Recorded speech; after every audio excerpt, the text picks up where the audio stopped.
And at the beginning of everything, it is said that, in that world, because of the existence of magic gave rise to countless monsters and demonic lairs. And also, because of magic, awakened beings with special powers emerged, such as the SSS class Demon King, Belphegor of the 5 elements. And those who are facing that thing are the strongest team of awakened beings in that world, the Divine Squad, and her name is Bahi, and this is her 10th year leading that team. And the monsters attack him with everything they've got. And he says that his mission is to eliminate demonic lairs in the name of the highest authority, known as God. So, he sets off with the Divine Squad, ordering the operation to begin. And that's already the 100th high-level lair they've faced. And the L-class lightning assassin, Eli, goes after the monsters, talking to her captain. And he says that this mission has been classified as an L-class purification. And so, the other guy, Han Shaolin, an L-class cloud mage, uses the glacial world and puts ice everywhere. So, the protagonist talks a bit about the classes. That class L is the highest difficulty level, and so he charges at those demons, throwing his lightning bolt everywhere, while the others stay behind. He says that after finishing, they can take a vacation. And then, that crazy guy who uses his power through a cigarette uses the Star Rain, and he is Lucio. In support, Star Maestro, and the Star Rain upgrade gives 200 more strength and 100% more speed. Plus, gravity is amplified 100 times, and with that, the protagonist prepares to attack with everything, taking all the demons with him, finishing off that thing. Then, he uses the annihilation of the 10 domains, finishing off the Demon King. With that, they finish that dungeon with the core warrior Bai, a class L holy swordsman. Then, the Demon King was eliminated by all 4, and so the boy says that it was quick again, and he didn't even get a whiff of it. And the assassin says that in a little while, she'll help him find another lair to play in. But then, the support says that that mission was a top priority, and they even sent their entire team, talking to Bai, asking if he doesn't think it was too easy. And so, Bai thinks for a bit, because the information said that that Demon King was special, with 5 elements and a secret ability. But then, that girl comes up to him, asking if they're going on vacation after the mission. He gets all giddy with her there, leaning against him, and she asks him out, just the 2 of them. But he stops in his tracks, saying they'll all go together to their usual spot, the sacred capital. Then, she admits she was wrong until she's surprised once again. But then, that boy says the protagonist doesn't understand anything about women, until he notices something, looking back, questioning if he's not going with them. Plus, she says he was going to handle the gestures, and he didn't even show up for the fight against Belphegor. And the assassin says he always stalls, and he knows how he is. And that boy says he's a master at stalling when nothing's happening. And the one who stayed behind uses the purification mission, activating it back there. And with that, the boy is attacked and killed in front of all the other 3.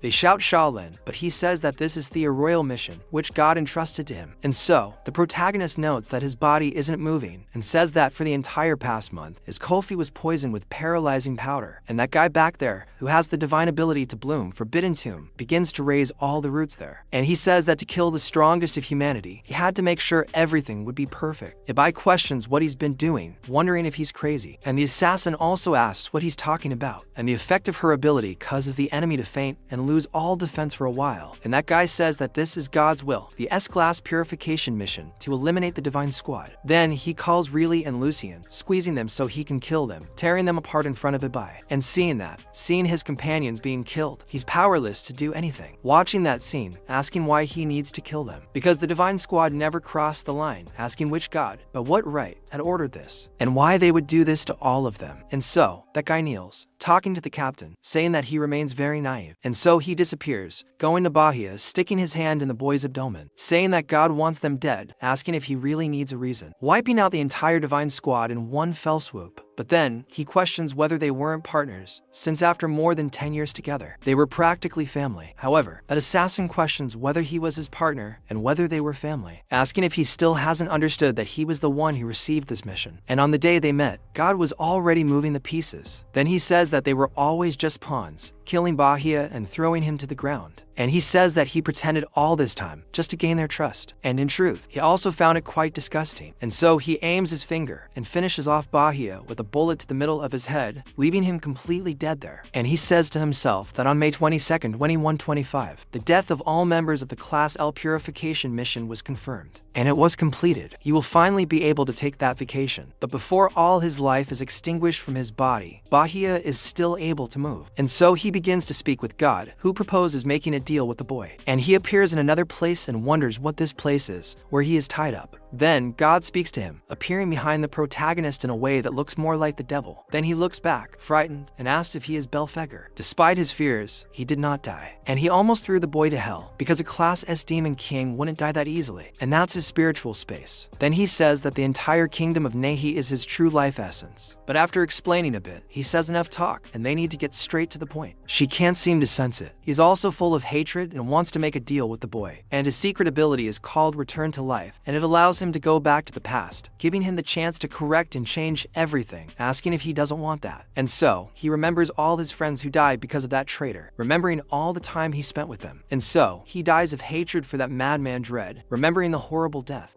that all his friends had in front of him. And he says he's going to kill that bastard. Sish also says that he will kill all those gods sitting on their thrones. And he remembers when he was killed by that traitor. And Belphegor likes this very much, saying that his answer doesn't surprise him, and that's enough. He says he'll give him another little help, and tells him to consider it a welcome gift, imbuing his power into Bahi's heart. Bahi then questions why he wants to make a deal with him, and what the price is. At that point, Belphegor starts laughing, because he signed the contract without knowing the cost. And then, he snaps back to reality with someone calling Bahi and telling him to wake up. And that, apparently, is his teacher. I need to file a complaint against all manga authors. Teachers aren't like that. Let's stop lying to the kids. And the protagonist returns to the year 2105 in the Holy Kingdom of Re, in the country of vassal of Jiang, at the School for Awakened Beings, an elementary school. And he is surprised that he has actually returned. Noticing that he is in the body of a child, he's surprised to find himself back in time before his awakening. Okay, the teacher tells Bahi that it's bad enough that he's always joking around in class, but taking a nap on the day of the class change means he should go to the back and stand up. And the protagonist is surprised to see Professor Huang in front of him, and realizes he's returned to his elementary school days, questioning the cause of Belphegor's power. But this is unbelievable, and these colleagues he hasn't seen in almost 20 years are incredible. Then she says she's going to continue the lesson, and everyone must be fully focused now, because in that world there are 5 types of elemental powers: lightning, flower, cloud, core, and stellar. And the protagonist knows this very well. And she says that each person can only contain one type of element in their body, like she, for example, possesses the rarest element, the cloud element. She explains that, depending on how the element merges with the body, powers are divided into 3 categories: combat, utility, and special, with 5 types of elements combined with different functions. Several distinct classes have emerged. The strongest guild in her school is formed by a stellar, Mudge, a cloud warrior, and a core bard, plus a thunder assassin. She says they should already know this, having stood out among billions of people as potential awakened beings. They are already far above average. Since childhood, they've always been surrounded by applause and flowers at the peak of their youth. But that day marks the beginning of the challenge, as almost 100 classes of awakened beings are now known. Each class is divided into 4 qualities: Wrath, Firefly, Abyss, and Celestial Light. Each of them only has one chance to awaken their class, and that afternoon. At the moment of definition, what they achieve will determine their place in the world from then on. The protagonist pays close attention and notices that it's a nostalgic feeling. The guy, furious, says that's where he first woke up, and he even sees the nerd fall beside him, which surprises him. And then a guy appears, talking to the kids, saying they're a bunch of losers who need help to wake up, and they still have the nerve to stand in his way, stepping on the nerd's hand on the ground. And he asks if they think they're going to be amazing just because they're waking up now, and in front of someone like him, with a class of awakened quality. And Red, they will always be inferior. That's Hong Jinshen, a stellar assassin of unknown origin. And the protagonist says that he's the school bully, and it seems he has some kind of hyper-aggressive gene, and loves to cause trouble, and is always causing problems for everyone around him. But then the teacher arrives asking Han to stop, saying that this is a school, questioning if he's going to start robbing now. Then he turns around cocky to teacher Huang, saying that it was he who didn't pay attention when he bumped into the nerd, and they bought tea for each of his siblings. It's the least they could do, waving money in her face. And he asks her as if he were talking to anyone, asking if she wants to defend her student, because if she wasn't hot, he would have already sent her out of school. Then she ignores that and asks the student if he's okay, and those idiots leave laughing, saying that they'll let this one slide out of consideration for the teacher. But looking down, the protagonist is there staring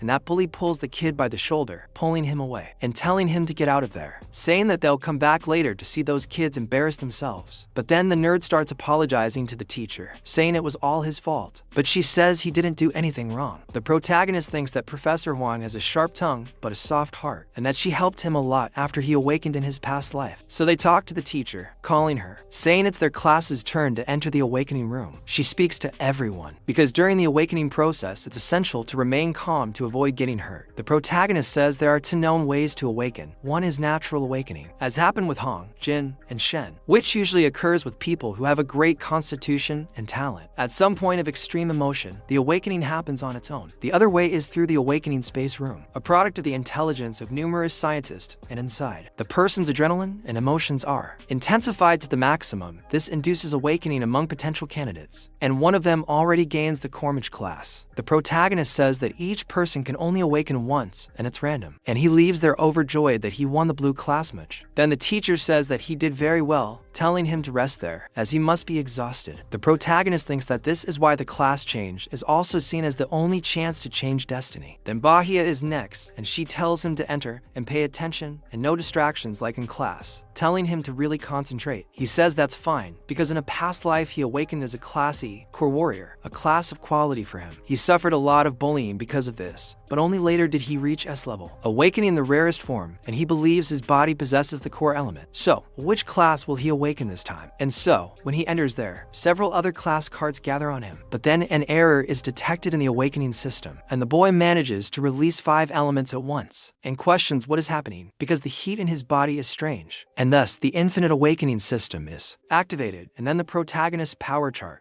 It becomes absurd, with the elements lightning, flower, cloud, nucleus, and stellar, with 0 out of 10,000 possible, and since his body possesses 5 types of elements, his initial class can be freely chosen with any element and profession. The system explains that after accumulating enough of a certain element, he can choose to obtain a new random profession within that element, or evolve his current one. The boy can't believe it, asking how this is possible with that accumulation of elements. This means he can not only choose his element and profession now, but also obtain another profession, including almost all qualities: dust, firefly, abyss, celestial, and everything else. He thinks that even that special quality profession is possible, and the system confirms that's exactly right, but only the initial profession can be chosen. Subsequent professions will be random. He remembers the Demon King helping him once again, and recalls that this is what he granted. Thinking about all the stolen abilities and the hack he gained literally, the power of infinite awakening, the system then says that after choosing his initial profession, all elemental bars will be reset, and the protagonist is very pleased with this choice, smiling like the system, which then tells him to choose with. Cautiously, she asks from outside why he's taking so long, until he finally emerges calm and composed. The teacher asks which profession he awakened to, and the protagonist apologizes, saying it will be a disappointment, explaining that he awakened as a warrior of the core, the worst profession being green quality. She becomes frustrated, but says it's alright, as even green professions have produced incredible people, and tells him not to give up on this world, that she won't abandon him. He says she doesn't need to console him, but she says she knows the feeling must be terrible, and tells him to rest, as awakening is exhausting. Then someone starts laughing, and it's the same fool from before, saying that if you just try hard, the world will reward you. He continues laughing at the teacher, because he thought she was a serious person. But this useless motivational speech is ridiculous. He tells the teacher that she knows the truth, that reality is nothing like that, and that dust quality means he's at rock bottom, and he says that's how this world is. Even the gods choose carefully, and they only choose the strong, and the weak are only good for being trampled on. But the protagonist, having heard about the gods, gets very angry, and the teacher asks why he's there again. He says she knows. Being of the dust class means he'll be stuck in the shit forever. He questions why it has to be this way, and he says it's because this is a society without strength, without origin, without a future, always in the shit, abandoned by justice. The strong gain the best resources and become even stronger, and the moment someone of the dust class awakens, their fate is sealed, and they become trash among the awakened. And he questions changing his life through effort, about being the genius of the dust class, asking if he really believes in that crap. And it's like birth, his destiny is already defined, and that awakened school is just a reflection of that, asking the teacher if it's not wrong again, arrogantly dismissing her and saying that she's a firefly class, so she should just stay quiet and mind her own business.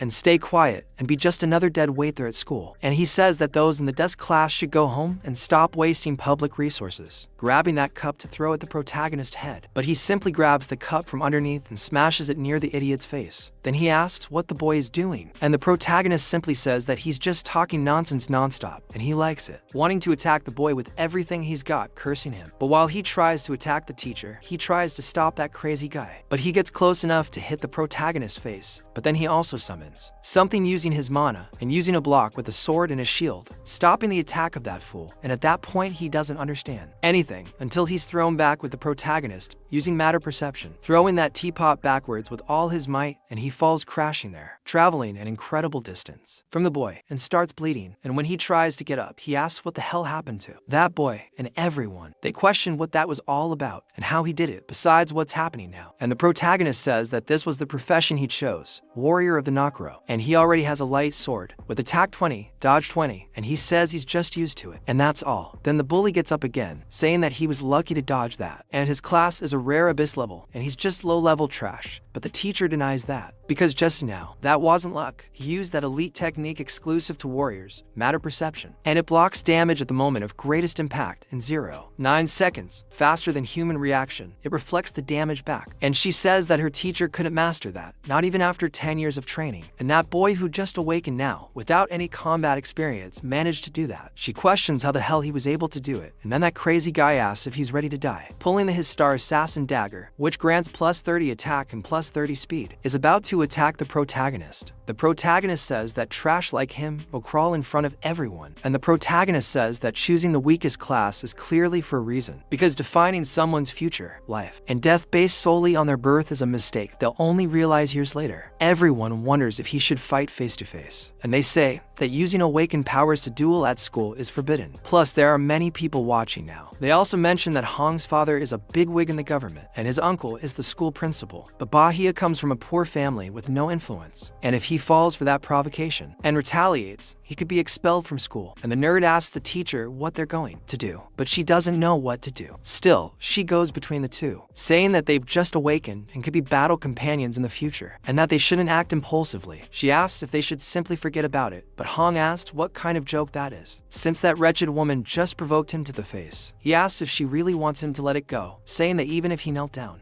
and if he begged now, it would be too late, and he would, to show him the abyss between the chosen ones and the trash, which is impossible to cross. The teacher says that's exactly right, because the reason for the huge difference in qualities is that the attribute bonuses are completely different. The core warrior profession gives a 100% attribute bonus, 53 strength, 61 stamina, 41 speed, and 26 luck, plus elemental power at 8 and spirit at 11. The skills are block and impulse. She says that in the dust quality, the bonus is 100%, meaning the values remain as they are. The same profession in the firefly quality receives 150%, and in the abyss it receives 100%, doubling all its attributes. Hong prepares to attack, and she says that at the moment of awakening, abyss level professions already have double the attributes of dust level professions, and this abyss of power is something that can never be overcome. Then they think he is. He's screwed, because in terms of strength and influence, the neighborhood will be completely crushed. So why did he provoke someone stronger than him? He thinks that wretches like Hong are truly detestable, but in such a society, if they want to survive, they have to learn to dodge the trash, and when that fails, they must simply learn to swallow their pride. Only those who know how to yield can resist. Confronting head-on is the dumbest choice, and what awaits them is even greater humiliation. So Hong unleashes his fury on the protagonist, and the teacher tells Bear to be careful. He asks if he's still going to try to block, but the perception of matter consumes too much energy, and Hong and Jin Shen's attack is too strong and too fast. So it's over. He won't be able to hold on. Hong says he wants to see him dodge this, but the protagonist simply smiles, wondering why he would dodge this by facing it head-on, using the phantom step to appear behind Hong, passing through him, making him hit the air. He doesn't quite understand, questioning when the boy ended up there, but he starts coughing up blood while asking how he got there. Then the protagonist simply calls them over of trash while he keeps spitting blood out, and Bear says that's where the trash should be. So they question again if they saw what just happened, because it seems that Hong simply fell by himself, and they question what that was and if he slipped. My friend, if you ever slip and start spitting out that much blood, go see a doctor. I don't know, call an ambulance or just face it, because you're in trouble. And both the nerd and the teacher also think he tripped by himself, but the girl in the back thinks that he activated the warrior's impulse ability at the exact moment Hong attacked. And it wasn't just the impulse, but his advanced form of the phantom step. But she keeps wondering what he did at that instant to hurt his opponent. But with just one blow, he finished him off with great ease. And Bear not only mastered the basic warrior skills, he also managed to apply them perfectly in real combat. And she is the representative of the kind class, and thinks that even in that brief moment, he still thought and avoided breaking the school rules. And she asks Bear what happened to him. The experience gained by the boy is 50 XP.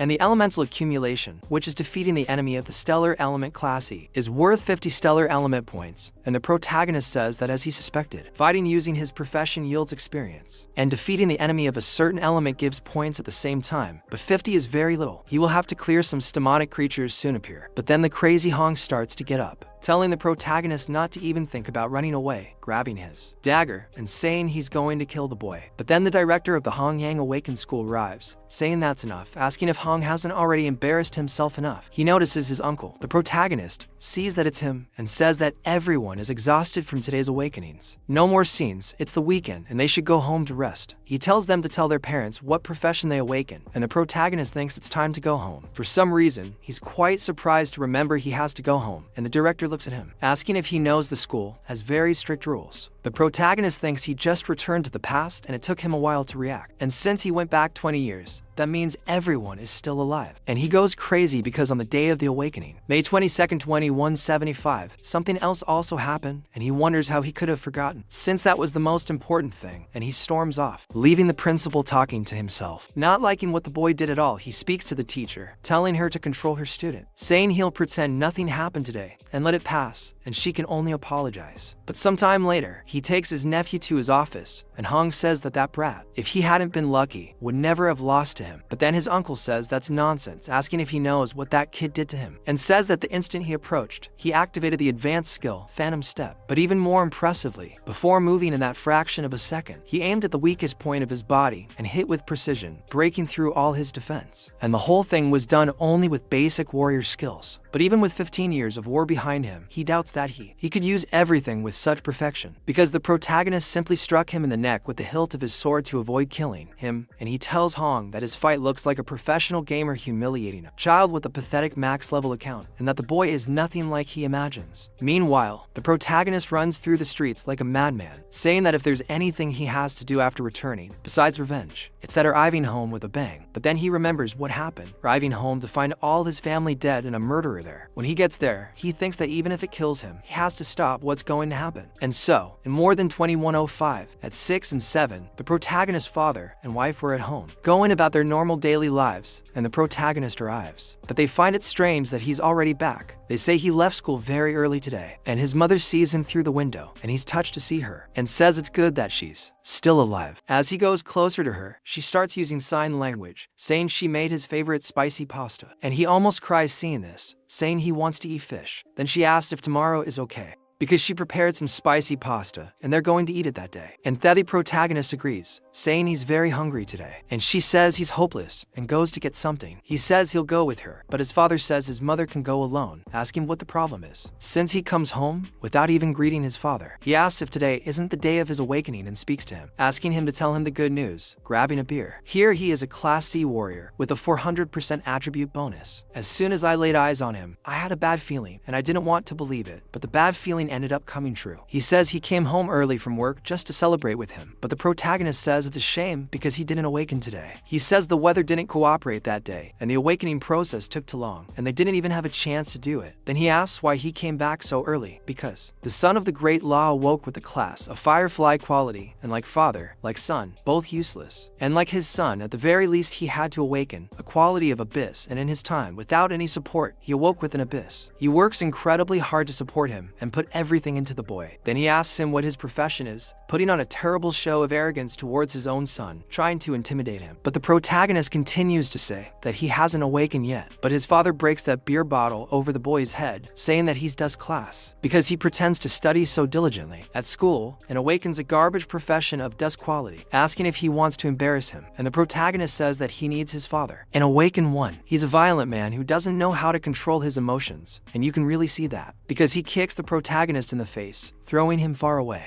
And he says that he's already done it. So much time had passed that he almost forgot what happened on the day of his awakening. On May 22nd, 2105, in his past life, when he discovered he was a dust quality awakened being, he found it shameful, so he began to beat himself. His mother stood in front of him to protect him, as always. Back then, he was too weak and fearful, so he beat his mother for an entire hour until she calmed down. That day, she suffered a broken leg and a blow to the head, leaving her with mental scars ever since. This is why he has suffered until now. now. But now the protagonist says that he has awakened as a classy core warrior, having chosen this profession because of a special advantage. But he will still need to wait a while before daring to use it. His father orders him to stand up, ready to continue beating the boy. And the protagonist thinks he is a Class C professional, abyss quality, completely different from Honki and Shen from school, and he has real combat experience. And his father says he was completely wrong, while the protagonist thinks that at this moment, he has no way to defeat him. So he says that he should never have let his mother give birth to the boy. And the protagonist says that today he was home early waiting for him, and he won't stop until he gets what he wants, so he has to get his mother out of there, because at least he managed to get her to leave. But then she comes back seeing what is happening and throws the noodles on the floor. While he is shocked to see the father hitting the son, the protagonist asks why. She came back so early, wondering if she returned so quickly just because of him. And she thought he couldn't go hungry at home, and she hurried back. Her father is surprised that she returned so early, and that crazy guy comes up to her, saying she'll see the kind of trash she gave birth to. My friend, it's hard to stay angry, but I'm angry at that guy. Then the protagonist remembers when he did some time in prison, and his cellmate tells him that he heard he was the first to advance from a green class. And normally a class can only enter the advancement stage by at least blue class A. He questions why he advanced so early, and on top of that, went straight from the green class to the very rare platinum class, asking why he was imprisoned, saying that this place is only for death row inmates. The protagonist says he deserved it, questioning how he could hit his mother like that, and at that moment he is witnessing it again, attacking his father. But he just turns his hand around, throwing the boy too far away. The protagonist falls injured, and that experience to awaken beings, even without using their abilities, are much stronger than ordinary people, and normal people can't withstand a punch like that. She then goes to her suffering son, begging him to stop, shaking her head. He says it will kill him, and tells Hu Yang that the day he learned she was pregnant with a boy, he was overjoyed, and he finally thought it would be his chance to bring honor to the Bai family. Those two useless brothers of his can't have a son, but he, by Li Sheng, managed to have one, and the Bai family still depends on him to shine again. But why? Because he immediately awakened the worst class of all, a green class, a useless one who can't even advance in class, and it's all the fault of her shitty genes, preparing the chair to hit her head, and she really just stands there waiting for the blow, because she has nothing else to do. But the protagonist uses the phantom step to hit his father, throwing him away, breaking the chair, defending himself, telling his father not to touch her, and then he says that this was interesting, because he managed to hurt her. Then his mother becomes totally desperate, and his father then asks the protagonist if he created his Fano, which was very good, and very good indeed, and the protagonist thinks that it will still take some time, and he needs to hold him back first. But his father advances with everything, grabbing the boy's blade in front of his face, and by uses matter perception to stop the attack. But his sword is shattered, and the defense is also broken. He notices that he broke his defense directly, and it's a power difference. It's absurd. And so he thinks his ribs are hurting terribly, and it feels like they're going to break, because his father is very strong, and he keeps getting beaten. And he says that this is the time for the boy to challenge his father, attacking him once again. But the protagonist continues to defend himself from all his attacks, while he enjoys hitting his son, saying that he is in too much of a hurry, and the protagonist says that he will not dodge. And then he says that the boy has courage, but asks what good that is, because with such a weak class, it is obvious that he deserves to be beaten to death, and the protagonist says that in this life, he will not let any tragedy repeat itself. Then he questions if the boy is getting cocky just because he woke up, asking if he doesn't know who's in charge anymore. But then, they order him to open the door, and he questions who came to interrupt just now, and the protagonist says that they have arrived. And as soon as he opens it and asks who it is, and so, a vice captain of the Liang Inspection Force, a red class of divine priest, arrives, asking what the delay is in opening the door, questioning what he's doing inside, along with an investigator from the blue class inspection force, also a divine priest. Lixian is surprised that the vice captain is there, questioning why he came. The vice captain explains that he received a report that the fugitive Snow was seen in the area, and they are checking door by door, asking if anyone suspicious has been seen. Then he starts laughing, saying that this guy appears on TV every day, and if he saw him, he would certainly have reported him. Looking inside, he sees both the boy and his mother completely desperate. He asks them to wait, questioning what happened to his son. The vice captain says that the idiot is very clumsy and sent him to buy vegetables, and he fell on the way, and there's no need to worry about such a silly thing. But the protagonist says no, saying that he was the one who hit him, and his father doesn't like it at all. And so the protagonist remembers that 18 minutes ago, downstairs, he called the police, saying he saw someone entering this U property building, and it looked exactly like the photos of Snow that were released online. He says he made a call from the little shop across the street before going upstairs, and now they are already searching that floor. He says if the security team has any news about Snow, they will certainly come prepared, but he didn't expect them to start the search so quickly, and yet there was still enough time. Then the investigator asks if what he said is true, and Balin Chen says he's just joking, questioning how he could hurt his own son, as it breaks his heart. However, the protagonist says that he hit him in the arm with a stool, broke a glass bottle over his head, and was punched and kicked, and all the injuries on his body can be examined right now. The two are incredulous, and the protagonist says that for those who are awakened, WHO cannot control, the violence ensues, and others are assaulted. The Divine Code, Chapter 8, Article 4 of the Regulations for the Management of Awakened Beings, clearly states that if an individual represents a potential threat, they must be immediately detained and imprisoned in the Awakened Beings prison for 15 days. The two are very surprised that the boy knows so much, and his father turns around, asking Balin if he has gone mad. Li Yang then speaks to Balin Chen, explaining that he is legally arresting him and that he has the right to remain silent. However, he loses his temper once again, wanting to attack the boy. The other tells him to calm down, because if he resists, they will apply restraint measures. He is indeed taken away, and the protagonist calms down, speaking to his mother, but she simply hugs him and tells him that everything is alright. Thinking that this time he protected his mother, but he only has 15 days, he tells her not to worry, because this will be the last time, and he thinks he has enough time to get stronger, and he won't let this beating be in vain, because he just stole the key to his safe, that thing for which he was able to betray his own companions in the past, which was what allowed him to climb step by step, from Class E to Class C, and he goes to the safe, saying that until today he kept it a secret from him.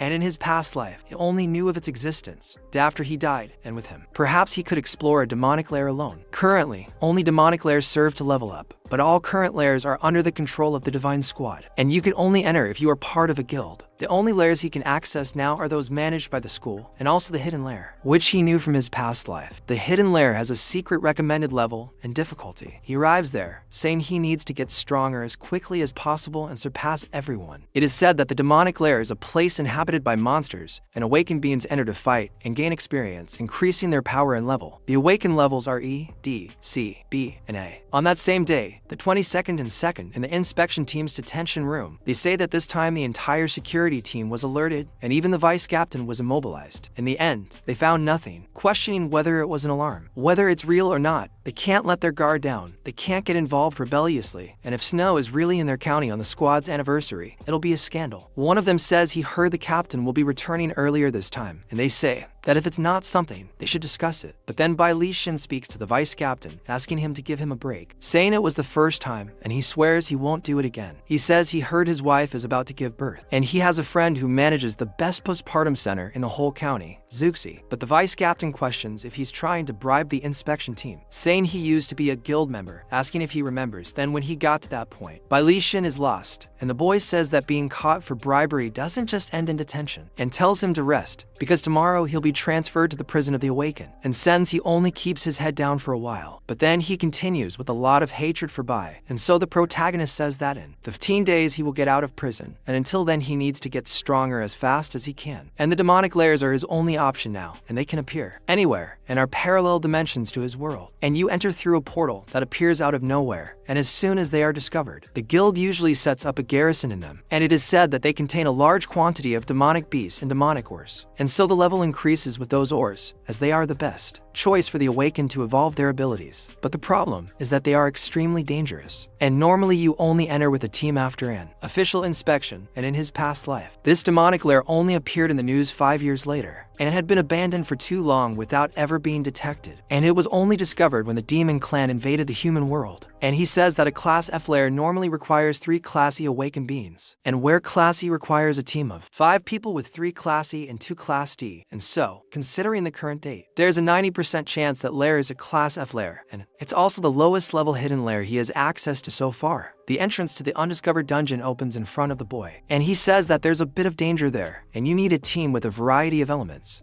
and classes to increase his chances. But now he has no choice, he has to get stronger on his own, as fast as he can, and even though it's not recommended, he enters. And inside he notices it's an entire world of ice and snow, and must be the domain of cloud-type demonic beast. He keeps walking until he sees something, noticing that someone has been there before, and several bodies are there. He notices that it's a hibernating demonic beast, an ice-field bear, Class E8, in the monster. Just by moving, kicks up a huge cloud of dust on the protagonist. He realizes he's encountered one with about a 10% probability, and that this is an E-rank lair. He wonders if it's never been discovered, because most of them were hibernating. Then a bloodthirsty wolf attacks him, a cloud-type demonic beast, classy, and the protagonist notices that even a single wolf has a higher level than him. The wolf tries to bite him, but the boy gets out of the way, appearing to the side, preparing to attack. But the wolf attacks again. He needs to stop the creature's bite, throwing. He steps aside, then the wolf stops, looks around for a moment, and the protagonist goes after it again, splitting the thing in half and killing it. He says that this class of weapon, hidden in that guy's safe, can't be bought on the market, and is perfect to compensate for his current lack of combat power. It's the U-shaped blade, forged from the U-shaped stone, and extremely sharp, cutting through iron like clay. It gives a bonus of 150 strength, 50 luck, 100 stamina, plus 20 lifesteal, and plus 20 armor piercing. He notes that the beast's defense is high, and even aiming at vital points, he'll need 3 or 4 hits to defeat it. He thinks he's starting to miss the days when he was class L, and so he says that as an awakened class E, he needs to kill about 20 wolves to level up once. He thinks he needs 10 levels to go from class E to class D, but then other wolves appear, many of them in front of the protagonist, and with that he thinks that the smell of blood attracted them all there, and they are about to start a group attack. And the boy begins to prepare for the worst to happen, and with the wolves advancing towards him, the protagonist also attacks, hitting a vital critical point on one of them, but the others continue to dodge, while the boy tries to kill them. But he counterattacks, finishing off several of them as he passes over them, then he delivers the final blow to most of them, and manages to defeat several at once, passing through that entire pack of wolves, reaching the thirsty wolf king level 4, Ranky, and he notices that only the king is left. He faces him, going after that thing, cutting it all over its body, and manages to kill it, gaining 56 XP for it, and obtains a snow wolf diamond. And he thinks that with this he rises directly to rank D, and his experience level evolves. So he rises to level 2. He gains 12 attribute points, prompting him to distribute them. But while watching the pop-ups, he becomes frustrated because he only killed 20 wolves and is already exhausted. And a ranky body really has little stamina. He needs to get a dimensional backpack, or he'll have to abandon a lot of the drops. And most demon lairs are monopolized by guild squads, so pairing outside of them is quite difficult for the awakened.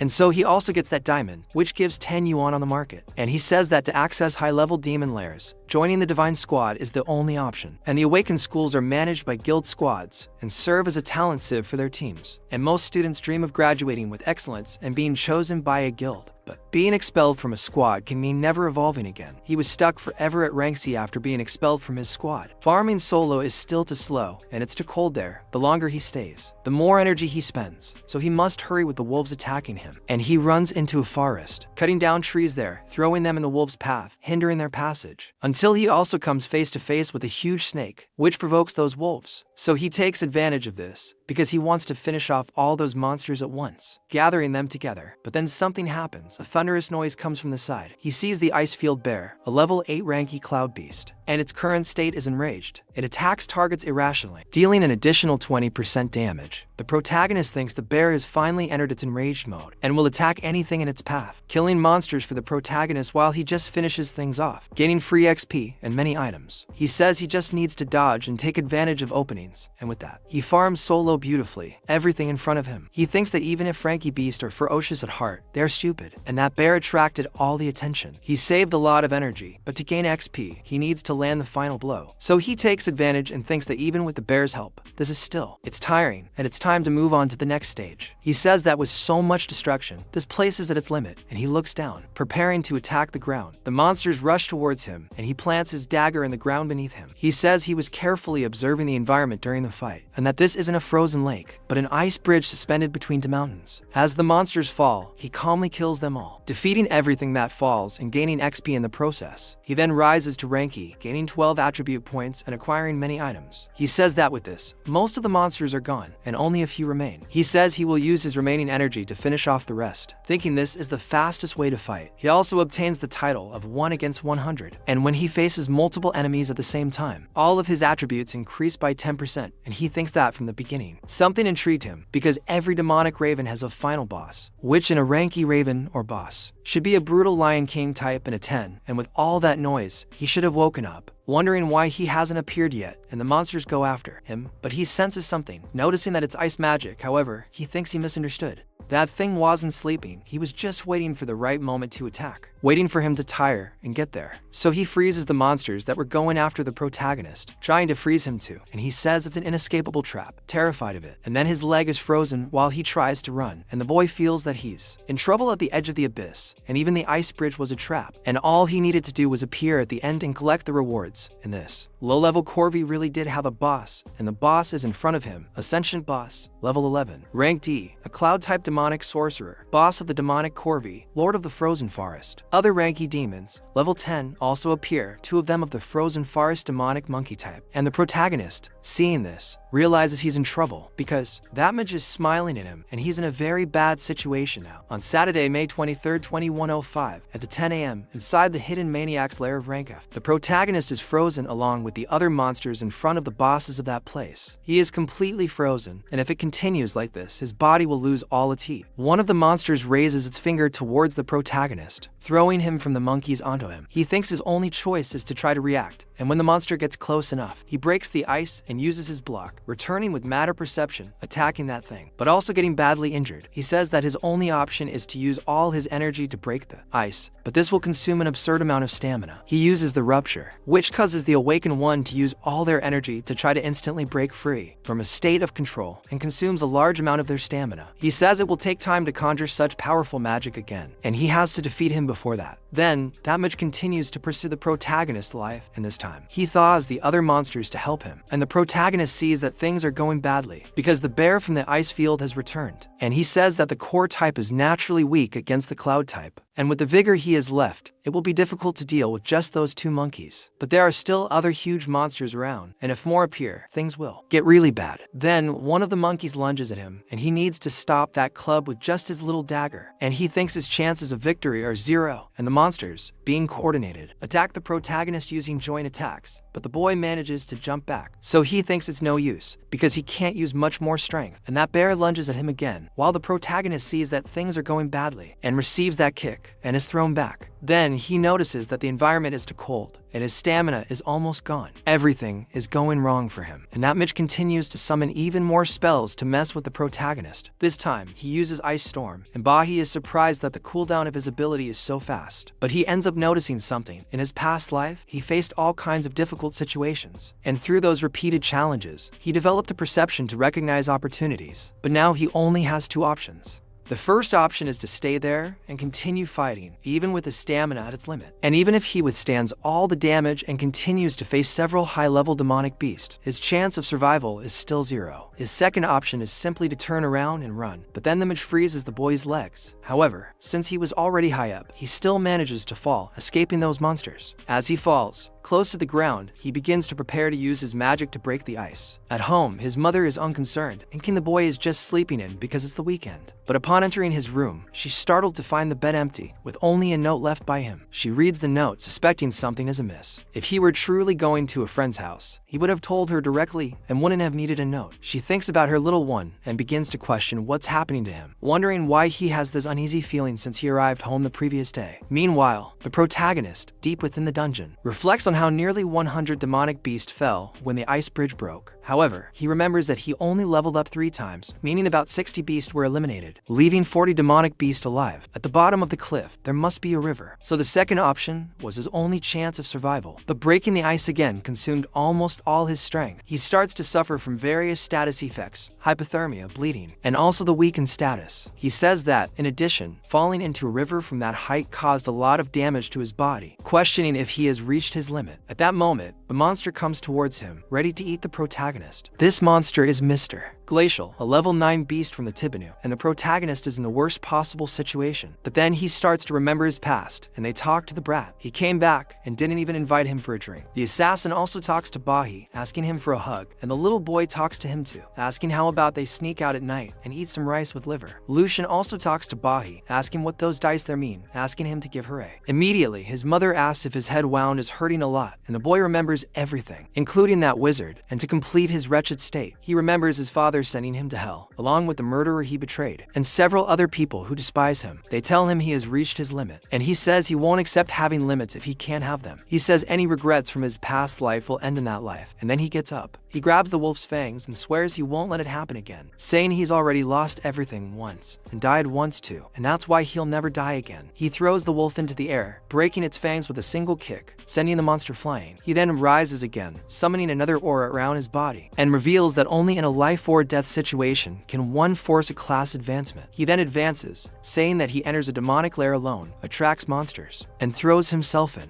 from a cliff, it would surely make him evolve, and the monsters gather around them. There are several of them there. So the protagonist says that putting himself in impossible situations, one after another, is all just to try and relive that adrenaline rush he felt when he attacked his father. Because he went through an extreme situation, his adrenaline is at its maximum level, and his adrenaline spikes, which is why he's able to evolve. He thinks he needs just a little more, because that feeling is coming back, and he activates his forced advancement. But the system says the requirements weren't met, and the class advancement failed. However, the advanced skill Sano Dai spot a nucleosane of the nuclear sword is learned, and he says it wasn't enough to advance his class, but at least he got that absurd skill ahead of time. Now it's time to end it all. So he points the dagger at those things, and they charge at him. However, the protagonist prepares by using the first strike of that thing, cutting down both the wolves and the bear, and also that thing in front of him using the sanctuary. And that sanctuary is just too absurd, because the monsters they are decapitated and cut in half, and all die in one fell swoop, with him gaining an absurd amount of XP. He then obtains several other items, and it is said that he has leveled up to rank E, and the sanctuary effect is activated, restoring 0 fatigue and vigor. He continues obtaining items, and goes to the next one he must kill, and also obtains the title of Icefield Wanderer, which grants resistance against cloud element creatures, with an additional 100 and reduced ice damage, and unlocks his ultimate ability, the Sanctuary. He says he is returning, and now it's to settle everything once and for all. After killing all those things in his path, he moves forward, and says that after reaching level 8, ranking monsters became a joke. He says that the cold barely bothers him with that Icefield Wanderer, and says that the Sanctuary absorbs all the accumulated damage and returns it all at once to a group of enemies. This activates after he becomes very tired and wounded, and thanks to this, the shame filled him again, so he prepared to climb up, because he didn't even know how much time had passed in that dungeon, and he needed to get back soon, otherwise his mother would get worried. After climbing up, he left that ravine. He came face to face with that monkey image, along with the army of monkeys he had to command, and he felt the spirit return, because he destroyed the whole place. Upon arriving there, he defeated the first monkey in one hit, and went to level 10, telling that boss that they had finally met again. At home, Broda's mother wonders where he went and why he's taking so long, praying that nothing bad has happened to him. Meanwhile, Broda is face to face with the monster that cornered him, throwing the bear at them to show he's there, saying they've met again, destroying everything around him. Then, the ancient monkey points at Broda and orders the smaller monkeys to attack him. One of them goes, and Broda manages to attack it quickly, finishing it off and gaining 70 XP in a single attack. Then the wizard monkey starts to get scared and uses his magic on Broda, using the ice storm. But the boy is completely immune.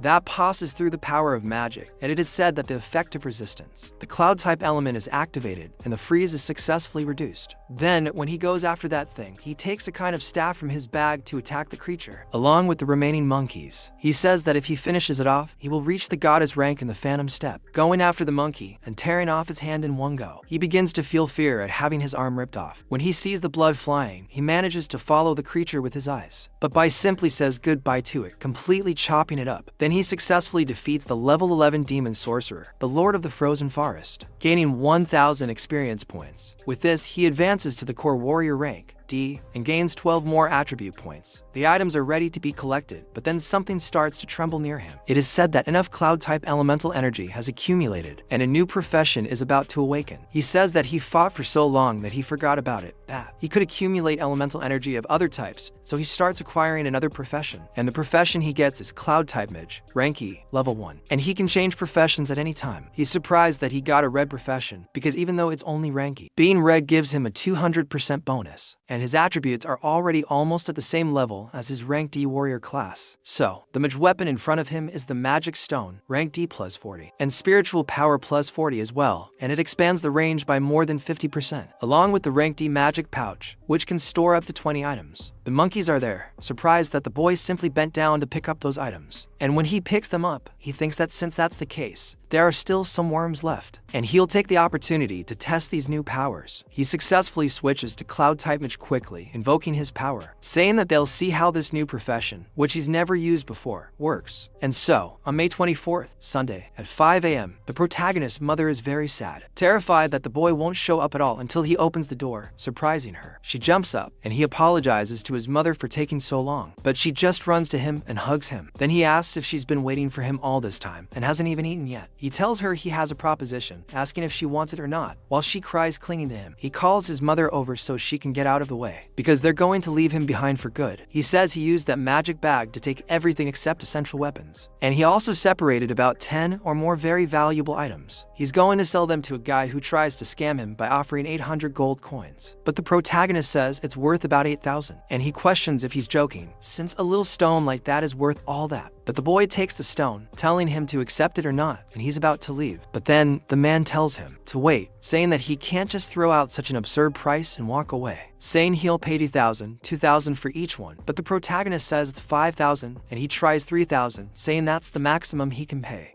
And the protagonist says it's going to be 5,000 now, so he questions why he's raising the price, and he keeps raising it to 7. Then he says it's okay, he pays 7,000. And that's the end of the discussion. The protagonist explains that in his past life, he met several merchants of magical ore, and that it's worth a good amount of money. With that money, he can rent a really nice place for his mother, because in his other life, she didn't have a single peaceful day. In this life, all he wants is for her to live well, and he takes her to another place, leaving her as happy as a crooked cockroach. The guy says it was a great deal to rent that place for the protagonist, but his mother gets all nervous about what the boy is doing. However, at 8 o'clock that same day, she starts acting all happy, making food. And he says it's been a long time, so long since he last saw her truly smile like that. He's already solved the house problem, risen to rank D, and even gained a new class. But with him in prison, he can't relax yet, because until everything is resolved, he can't seek revenge peacefully. Tomorrow is the day to return to the school, and so he carves a magic stone into his bracelet, turning it into a rank D weapon. The stone possesses magical power, can be polished and charged, and has an elemental power of 40, a spiritual power of 40, and also increases magical range. He says it's time to look for it. That same day, elsewhere, some people emerge from a dungeon, and it's the same Hong who was beaten by the protagonist. Those who were with him say he played a very good role and improved a lot. Then his sister asks him to take a break, but he acts arrogantly towards her, saying that while there's still time, they'll go to the next demonic lair to train some more. He says that nobody will evolve faster than him, and his update is that now he's a level 3-star assassin, rank E, and in the simulated combat test, he'll show who the real genius is. Meanwhile, in another corner, someone else is reading some kind of. The announcement mentions that none of the newly awakened students that year achieved gold level status. She thinks for a moment and concludes that there won't be anything exciting in the simulation. At 7:30 on Monday, May 25th, the protagonist is eating with his mother, who is preparing a feast. He asked why she didn't wake him up by eating quickly, and she says he was sleeping so soundly that she didn't have the courage to wake him. She tells him to eat calmly, because being late sometimes isn't a problem. The protagonist thinks it had been a long time since he had slept so well and never had a real breakfast with her. But his mother touches his shoulder, and he asks if everything is alright. She asks if there's anything he wants, a toy, a book, some electronics, and he's surprised that his mother would want to give him a gift out of the blue, questioning what's happening. And she says that next Friday is her birthday, and he finally remembers that and realizes that July 5th is actually his birthday because he'd forgotten about it for a long time. After all, in his past life, after his mother died, nobody celebrated his birthday anymore, and he ended up forgetting the date, wondering if there's anything he truly wants. But what more could he want? He says that what he wanted most he already has. So he says that now it's time to move on to the next goal,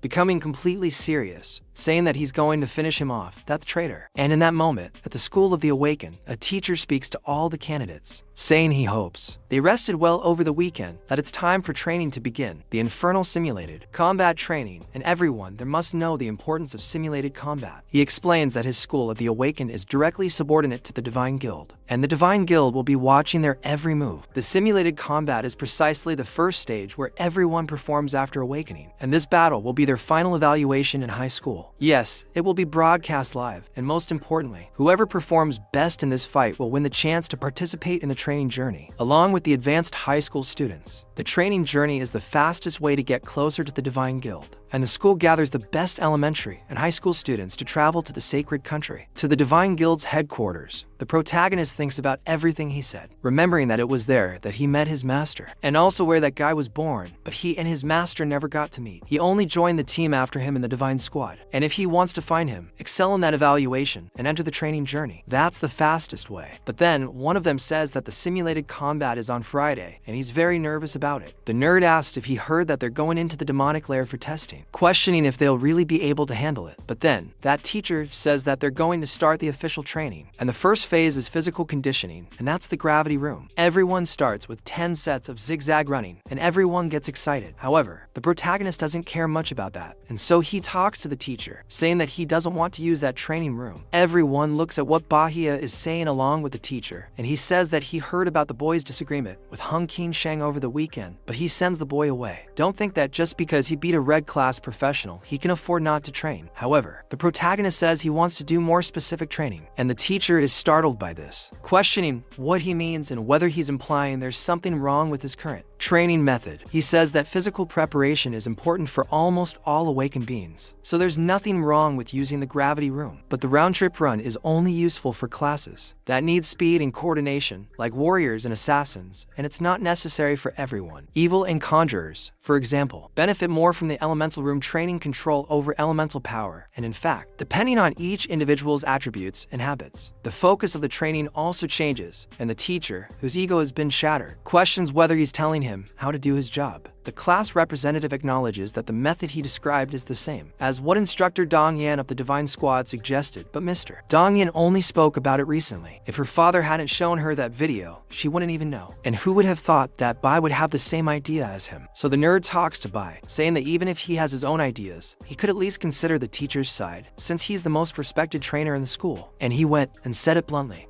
But then the professor talks to Bai, saying that the training method he described actually sounds interesting, admitting it was his mistake not to have detailed it properly. But with so many people at the school, it's difficult to adapt everyone's training in a short time. And to be direct, the simulated combat is basically the final presentation at the school's graduation, and if they do poorly, it could ruin a student's future. How the teacher decides to choose a student's future, or let them choose for themselves, is a huge dilemma. Look, I need to say here that I was totally reckless with the teacher, and I'm making amends. I said his ego was hurt, but the guy is much more sensible than I thought. Sorry, teacher, you're awesome. The protagonist then explains that in his past life, even coming from a terrible family, he was lucky to find good teachers who helped him grow without becoming bitter. The teacher then asks him to trust him, as he won't disappoint at the graduation presentation. The teacher then asks him how he wants to train, mentioning that he awakened as a nuclear warrior. However, the protagonist questions whether he can max out the elemental suppression in the elemental room, surprising them. The protagonist then mentions Miguel, saying he can be a warrior, but wants to balance his abilities and improve his weaknesses. The protagonist says he can't just tell everyone he wants to train in a different class. The class representative then says she also wants to train her elemental power control, as she's a mage. He tells them to do as they please, only telling them not to embarrass themselves in the final evaluation. She then tells Bahia they'll train together, but he says no, that he's going to a separate room. She trains individually, but questions whether it wouldn't be faster to train with someone, then asks if he's rejecting her, and he doesn't even answer. She says that now he's motivated her. Meanwhile, the nerd says he's already at the bottom of the rank anyway, and maybe he could find a corner to slack off, but the teacher makes him train. Inside, the protagonist says he has a lot of experience as a warrior, but as a mage he's still a beginner, and he has to master this as soon as possible. He needs to keep his trump card hidden, and nobody can know that he can awaken other classes. The school is under the jurisdiction of the gods, and they're watching every step of the students, and exposing himself to early could make him a target. As for those schoolmates, he can't let his guard down. The girl on the other side thinks about Bahia, saying she can't let him surpass her, while the protagonist himself thinks it's better not to get involved with them. After class, he gets on his little bike and leaves. But then the other two boys who are nice to him ask Bahia to wait for him, and he gets upset that they caught up with him, so they tell him to stop walking so fast. And the protagonist says that in his past life, these two were his best friends in school, and they always hung out after class because they were seen as trash and suffered bullying, so he remembers that quite well, and he says it was the only happy period he had in elementary school, but he says that in this life his goal is revenge, and meaningless friendships will only hold him back. And besides, the guy with glasses has a problem that the protagonist knows well. So that other kid asks what's happening to Bahia since he went alone again like on Friday, and questions him about his pact to be and the Iron Triangle. And the nerd asks his friend if he doesn't think that the protagonist is stronger because, after waking up, he seems much more confident. He questions why someone who learned to ride a bicycle would wait for someone who still walks, but then the protagonist stops and talks to the boy with glasses, saying that when he has time, he should get a lung exam. The boy questions him about this, and the other exam, saying he knew he would wait, but the protagonist says no, saying they can't keep up, leaving them both behind. The boy says that if he didn't have the energy, he would go after him, but the nerd snitches on him, saying he only finished 6 grades. The protagonist replies that he's saying it as if he'd finish more, and the protagonist says that in his past life in high school, the boy with glasses was diagnosed with a lung disease and dropped out of school because of it and died shortly after. Even though they aren't friends in this life, he hopes that he at least has health and lives well. Then he says that the guy suddenly became cold, but the boy thinks that he really has changed a lot, but still feels that he's still the same. And so in the sacred realm of the rookie training camp, a guy with a bossy attitude says he heard that the new recruit of the Divine Squad has been excelling and questions if it was the guy behind him who broke all the records, and he says he's exaggerating, and that same guy with dreadlocks, and he says it was him who introduced himself. Then on Monday night, the protagonist talks to his mother, telling her to try not to go out alone from now on because he'll be arriving earlier at night and he'll bring the groceries on the way, and he thinks that's still not enough. His mother needs a more stable and safe environment as soon as possible. And in the prison of the Awaken, his father is there until he talks to the guard, saying that he'll leave this matter to him, and the guard tells him to relax because he bribed that scoundrel, and he says that everything is already settled and he'll be able to leave tomorrow and on Tuesday at school. The protagonist says that in that time, he became familiar with the mage's abilities, and the secret is to get the timing right and accumulate elemental power. And that other kid, his friend, says he's going to do 10 sets that day, and on Wednesday, the protagonist continues training, and the nerd too, and then they go up to Bahia, asking if he wants to have dinner with them, but he says no, saying he needs to go home today too, and they are totally upset that he's so cold, but he says that the preparation time for his archer skills is too long, saying that he should train the initial movements more, and so the boy really likes him helping him. And on Thursday after class in the school infirmary, the nerd actually goes to the doctor to check the thing in his lung, and he says that it's a good thing he came to check because this type of parasitic lung cancer develops very quickly once it starts growing, and he says he needs to schedule surgery at a decent hospital soon. Aside from that, he'll be fine, so he thanks him, saying he'll schedule it for next week. Remembering the protagonist telling him this, he said that if it weren't for missing a physical exam at school, he wouldn't have even considered getting this long exam. He asks how Bahia knew and what happened to him. As he leaves, he overhears other people saying that King Shen cheated again and that he's already risen to rank E4 and will end up first in the evaluation. Then the guy in the wheelchair asks how he did that,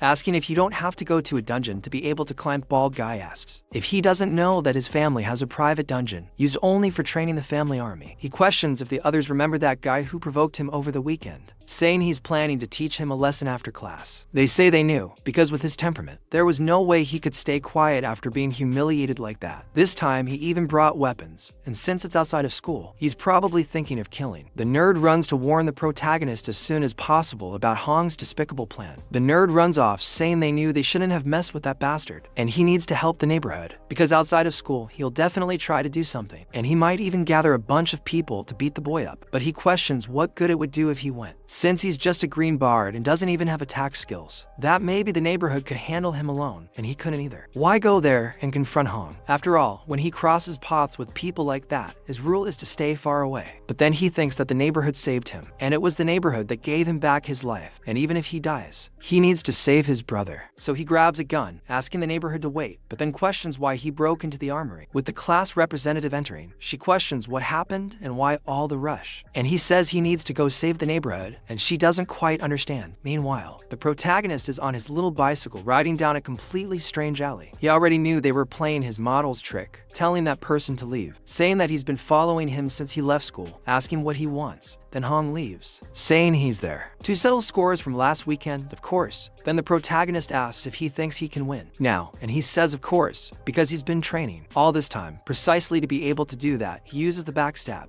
which quickly teleports him behind the target and delivers a blow. But the protagonist summons his dagger, attacking him. However, he notices that his power is actually much greater than his own, asking how that's possible. And the protagonist questions if he thinks he's the only one who got stronger, changing the grip position of his dagger and attacking the boy. And so Hong finally understood something he didn't realize in the first fight, when the protagonist grabbed his neck and plunged his dagger right next to his ear. And he says that at that moment, after countless hours of training and evolution, he finally realized that even being the same age, the person in front of him was someone he could never surpass. Wait a minute, wait a minute, wait a minute, hold on a minute. What do you mean, same age? That kid must be close to 30 years old. Seriously, the protagonist must be around 12 years old. The kid is old as hell. He's got a real hangover. There's something going on there. You're acting like a cat. You're acting like a cat. If you catch him, you'll be banned from the tournament. And the protagonist, in his vision, becomes gigantic. And he asks if the boy also leveled up, questioning what his level is now and how he achieved it and why, ridiculously debating, saying that it's impossible because he trained even outside of school just to reach level 4. and tried so hard, questioning how the protagonist managed to protagonist. Seeing him faster than him, asks about the effort he put into removing the dagger from the boy's neck. He questions whether the boy has ever died before, placing the dagger against his neck this time. The protagonist tells the boy to stop talking, saying he can do whatever he wants with him, kill him, torture him. It doesn't matter, saying the boy has considered him inferior for a long time. The protagonist says he does think so, but it's not like he hates him. He followed him there. Could have ambushed him, called for backup, but no, he went alone, and just wanted to see if he was strong enough to face him. But then he starts kicking and screaming again, saying that's enough, that either he kills him now, or he should wait because he will kill him, telling the protagonist to stop acting tough, as if he knows everything about him. The protagonist asks if he wants to know, telling him to forget it, because he's already starting to hate him. That's true, but then the other two arrive, the nerd and the representative, and he notices what they're doing, but also notices that it seems there's nothing they can do, since the protagonist has already mastered the whole situation. Then he says that he was actually waiting for Hong because he has a proposition, and if he wants, he can show him a way to get stronger, much faster, but for that, he'll have to give him something in return. So, on May 29th, the Friday of the evaluation, it's announced that the training week is over, and the teacher says that the combat simulation is about to begin. He says that before anything else, there's something he needs them to understand, despite being called a combat simulation. The place they're going is a real demonic lair, and much of the danger has been sealed off by barriers, but it's still no joke, and there are creatures inside, so they must act cautiously. To help, senior high school students will accompany them. They will only interfere if absolutely necessary to ensure their safety. Of all the students, the teams will consist of 4 to 5, with a veteran leading each group in a dungeon. They can choose between rank after UE demonic lairs, and the rank E demonic lair is very difficult. If you're not prepared, it's best not to risk it. If they fail the mission, they risk losing school credits. Now they must choose the difficulty level, and after that, they will form the groups. He says that whoever wants to try the rank E demonic lair should raise their hand, but few people raise their hand, as everyone is scared. The nerd tells his friend that they are very confident and had the courage to challenge the ranky lair right away. The other says that if it weren't for the green class, he might try it too. The teacher concludes the selection, saying that out of 180 students, only 8 chose the ranky demonic lair. The representative is surprised that Bahi didn't choose ranky, and he says that the rest will be randomly distributed among the rank F demonic lairs. But Bahi speaks to the teacher asking for a second,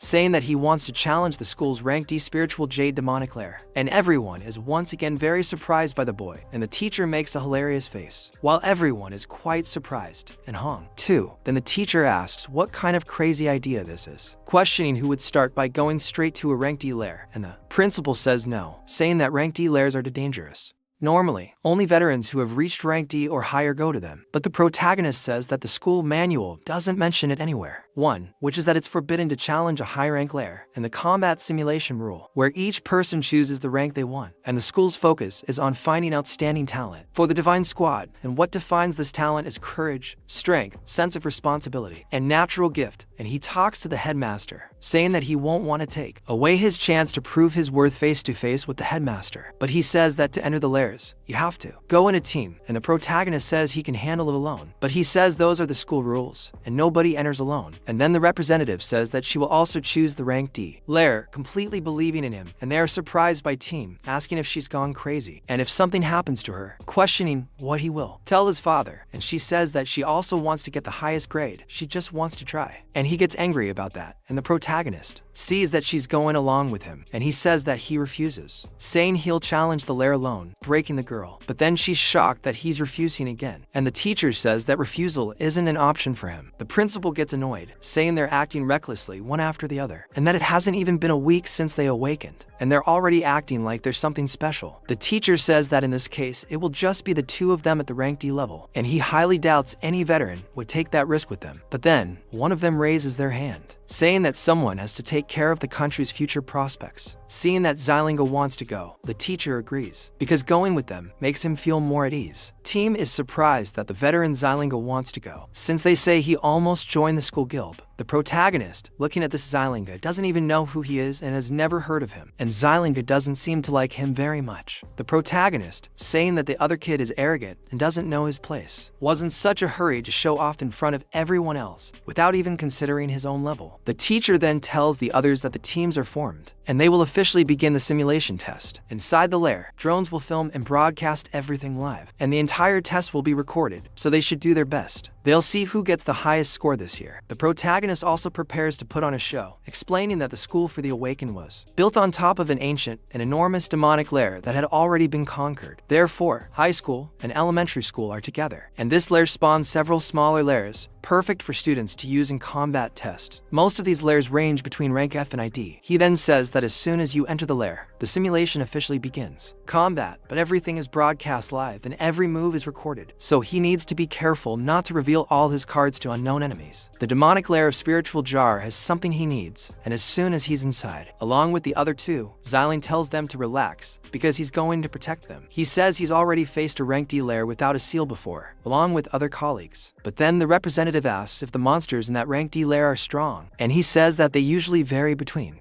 rank E5 and D5, that is, level 5 to 15. And the monsters empty these strongest monsters in the school's lairs have been sealed. So it's very likely that a rank D monster will appear, much less on boys. But even so, he tells them not to underestimate the rank E monsters of higher levels, because they can have fast and strong attacks, depending on the situation, and in the end, they have just awakened, and compared to them, they are just newbies. He says he will try to find the low-level monsters so they can farm school credits. And she can rest assured because the veteran there is watching, and won't let a freshman like her get hurt. But then the protagonist is simply calm, walking away, and he is surprised, calling him back, saying that if he goes ahead like that, he might end up attracting the monsters. But the protagonist just says that he talks too much and tells him to just stay out of it, because he won't need to do anything. Then Zalim questions what it is and how it is, because he is already trembling in front of the kid. And the girl is also surprised, and then he's being recorded, and they say that the live broadcast of that year's combat simulation has begun in various different locations and in the school guild. Someone is watching, and a guy talks to his boss, saying that he should watch this live stream because it's quite fun. And that's the vice leader of the school guild. And he says that there's a freshman who chose an instance at rank D, and they seriously question, asking what the boy's class is. And he says that's where it gets interesting, because he's a green warrior, the most useless class of all. And they say that they want to see where so much confidence comes from. Meanwhile, the nerd is experiencing firsthand what it would be like to be a bard in the middle of a dungeon, where you need to fight, waving his flag, and inside that dungeon, he can only give his buffs, and the veteran looks at him with pity. And she says that he's a freezer, and he should stay back there, just providing support, and he doesn't need to be so tense, and the monsters are coming at him. And he asks how an F-rank dungeon can be so scary, and so, several monsters appear, several dungeons, and the others are having a lot of trouble, and Ron looks at his team, saying that if they can't do it, then he'll go alone, and he swears he'll still surpass Bahia, using fury to kill those things. And meanwhile, the protagonist is inside the sealed D-rank dungeon, killing everything at an absurd speed and with enormous ease, clearing the dungeon, the ground. Then the representative asks how he did that, and the protagonist looks at the rest of the monsters there, and says that the monsters there are sealed, so he can only use half his strength, and therefore, they aren't that difficult. But she says that even so, he faced a lot alone, saying that it seems she's still far from catching up with the boy, but he says she doesn't need to if she compares herself to others, telling her to focus on being herself. Then she asks if he has to act all stylish like that all the time, saying he'll do his best. And Zierling stands there, seething with hatred, saying that he just wanted to show off, and says that this is a rank D dungeon, so he shouldn't be so cocky, and it's better to take it easy, saying that his performance was great, but it's still his first time in a dungeon, and this one has 3 chambers, saying that it won't be so easy. As a veteran, he thinks he should give her some tips. However, the protagonist tells Shin, telling her to take care of the monsters that come from the right,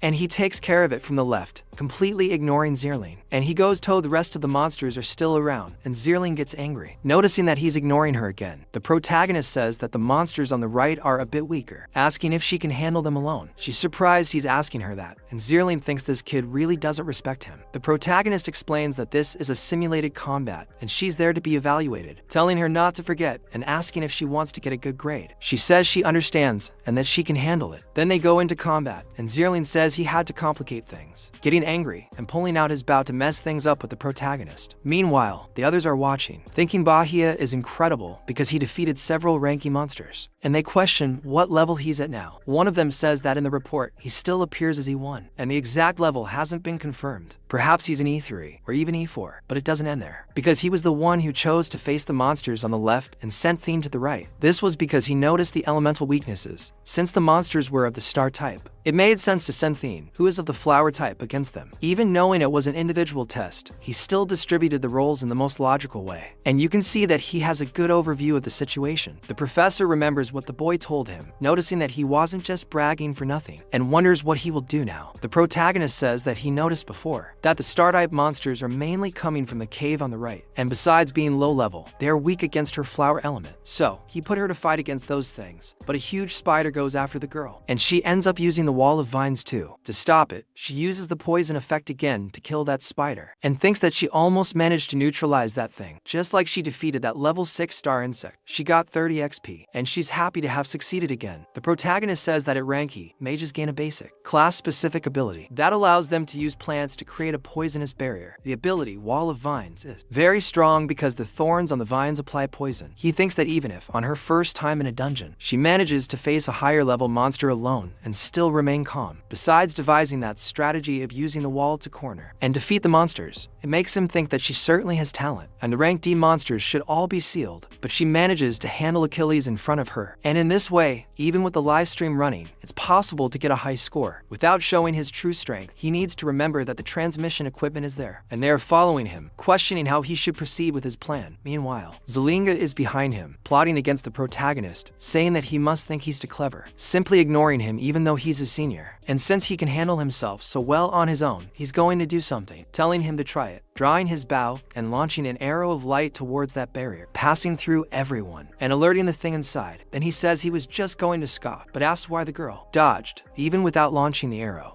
The arrow hit her, passing right by her side, and from that cave where he shot the arrow, something comes out towards the two of them, and it turns out to be a two-tailed lion. A level 11 rank D monster heads towards the class representative, and the protagonist notes that a lion has appeared nearby. The girl tries to stop the creature with her vines, but fails and begins to get scared. The lion lunges at her, almost killing her, and she thinks they're in trouble. Xiling, the trash, seems to enjoy the situation, but the protagonist charges at the monster, using momentum to try and cut it. The monster manages to dodge, and the protagonist notes this as the monster tries to attack the girl again. However, the protagonist uses the phantom step technique to strike the monster before it can injure the representative, and the monster falls backward, one of its eyes injured by the protagonist's successful strike. The monster asks how the monster is so fast, and Xiling replies that he knows that dungeon like the back of his hand. Despite most of the rank monsters, D, being sealed, that two-headed lion ended up being left behind in that cave. So it keeps reappearing, and however proud they may be, they are still just newly awakened recruits, and it wants to see how they will deal with the real rank D monster, because to make matters worse, it was further strengthened by its ability, Arrow of Light, with an effect that reduces gravity by 10 times, and the damage and speed are significantly increased, and that became the fastest two-headed lion of all. So, with all those buffs, the protagonist begins to think that perhaps he will have to use all his strength on it, and he tells the girl to retreat because she can't handle that monster now. And the protagonist is frustrated because he really hesitated a moment ago, and the monster charges at him while the girl uses Wall of Vine to help her. Then she uses another layer, a Wall of Vine with 3 in total, to hold that thing, and he's surprised that she's still helping him, and she asks if she can join him, promising that she won't get in the way. And even though she's rank D, she wants to fight by his side, and Xilinga is surprised by that girl. What a journey she's been on. She's crazy because the lion almost swallowed her and a goat just now, and the protagonist tells her that he thought she would freeze in fear, but she recovered very quickly, and the girl says of course, saying that she worked hard to get there, and she's not going to fall now, just now. I confess, I'm starting to like this girl. The girl is simply going inside, and she's not watering the water source. She's doing better than Xilinga, who's just standing in the corner, terrified of the mess he himself made. She also says she's acting with so much courage because, as long as he's there, she won't die. Then he says she just used a 3-layer technique, and her elemental power is limited, so she can't overdo it like that. But she says of course, because he remembers the girl saying exactly that her dream was to join the Divine Squad and become a Divine Officer. She was a confident, optimistic, and generous girl, and they said she came from a powerful family, but she was always kind to everyone and became class representative in elementary school and was always dedicated and responsible. After that, he lost contact with her, and perhaps she went on to live a normal life like anyone else, but now she's someone he can trust. And if nothing is out of the ordinary, she's not. If something happens, he must be able to get past this phase without revealing his true power. The two of them agree, saying that the Divine Wall won't hold him for more than a few seconds. They say that a real fight isn't one solely based on confidence, and with their power, they can't face a magical beast of such a furious rank. He tells them to just wait until he begs for help, and only he remains to help. Then he will teach them what it means to respect their elders. The lion breaks free, and the protagonist says that he attracted the lion, and that it's a nuclear type, so she must pay attention to attack at the right moment. The girl understands, and they both go their separate ways. The lion goes after the protagonist, and he says he just wounded him, so now he's focused on him. The lion really does chase him. While the boy,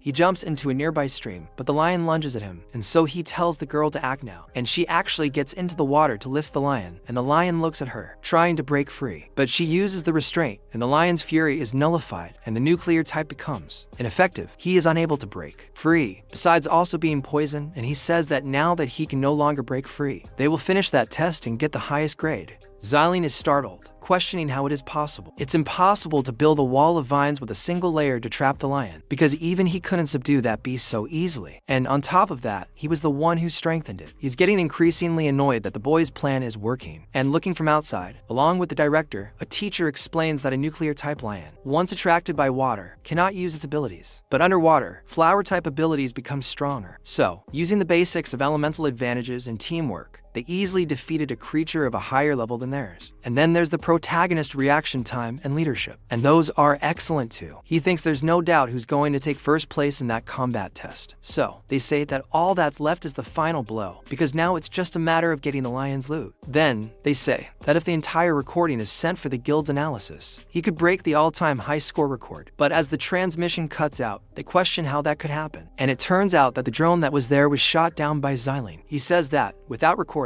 the protagonist can get the highest score. Meanwhile, the protagonist tells the representative that it was all thanks to her skill. She says it's nothing like that, as she was only following his orders. He says no, because it was because she trained her elemental resistance well and managed to use a single skill with so many variations to be able to restrain him, and she questions him about that. So, while they're talking, Xylene says that everything is alright since they've already defeated the boss. Therefore, they should save the praise for when they leave, and he says that's enough for him. And the protagonist then says that he knew very well what it meant to strengthen a rank D beast. For a student sitting in a demonic lair for the first time, asking if he didn't know. And he says that he already told her, saying that he was going to punch the girl and it was her fault for dodging. Then, the protagonist says that his aim is pretty bad and he doesn't like it at all. Bahi asks if this is the best he can do with Marcaro. Then, Xylene gets increasingly irritated, but the representative also goes after him. She now doesn't understand why he couldn't join the school guild. So, he questions what she said, already drawing his bow again. But the protagonist stops in front of the boy, ready to face him. But knowing that the protagonist is stronger, he charges back, awaiting his bow. And he says that this isn't over yet, ordering them to wait and leaving the area. But the protagonist, as he leaves, sees the broken drone. And so, she says that the veteran has an unbearable personality. And she questions what the protagonist is doing while he's picking up the drone. And he thinks it was definitely Xylene, because he sabotaged everything so they couldn't get a high grade. And now, nobody else can see what happens there. And after he leaves, he'll need permission to come back. And the others are far away from that demonic lair. So he has enough time. And he thinks that, in a way, that guy helped him, because now he has the chance to do what he needs to do. And she questions what he means, what he's going to do. Then he goes to another corner, that sealed corner, and he asks the representative if she can keep the secret of what's going to happen now. He says that even if she told them, nobody would believe her. And she asks about the secret, questioning why nobody will believe him, and what he's planning to do. And then the protagonist pulls something out of his pocket, remembering the promise he made to Hong, saying he needs to give him something. The demonic stone for breaking seals. And it's with his uncle. And he takes this stone out of his pocket. And he says he's going to challenge that demonic lair of spiritual jade and completely undo the seal. Then the girl says he can't, because that's a rank D demonic lair. And if he breaks the seal, those high-level magical beasts will all come out at once. But the protagonist doesn't even care, breaking the seal anyway. He tells her to relax, because the seal still reduces their power. But she says that, even so, it's just the two of them against a bunch of rank D beasts. But he says it won't just be the two of them. And so, his aura changes. And the girl questions how he can do that, because the boy has a very different aura. He says he'll do it alone. And she questions how he's a wizard too, while he pulls out his staff. And then, he asks the girl to wait for him at the exit, while other monsters come at him. And she tells him to be careful. But the protagonist faces them head-on, transforming into the new rank S image. And she begins to freeze those things, using her magic to stop them. And she's surprised that they're red class, because she already struggled to capture just one lion. But he managed to capture 3 at the same time, just like that. And he says those monsters have been sealed for so long that they must be about to explode. And they're all going to come out at once. And he needs more space. And she says she already knows. quickly stepping back to give him some room. And now a horde of leopards charge at the level 12 protagonist. He says that these monsters may be rank D, but they've been sealed away for so long that their strength has been halved, and he freezes them all with his freeze ability. And then he says that first he's going to get them all under control, but something happens, and one of them goes after the protagonist, and he quickly transforms back into the nuclear warrior, using his sword against the monster to deflect its attack, questioning if it's trying to catch him by surprise. Then he disappears from in front of the monster, reappearing above it, quickly changing his class back to the mage type there, freezing that thing.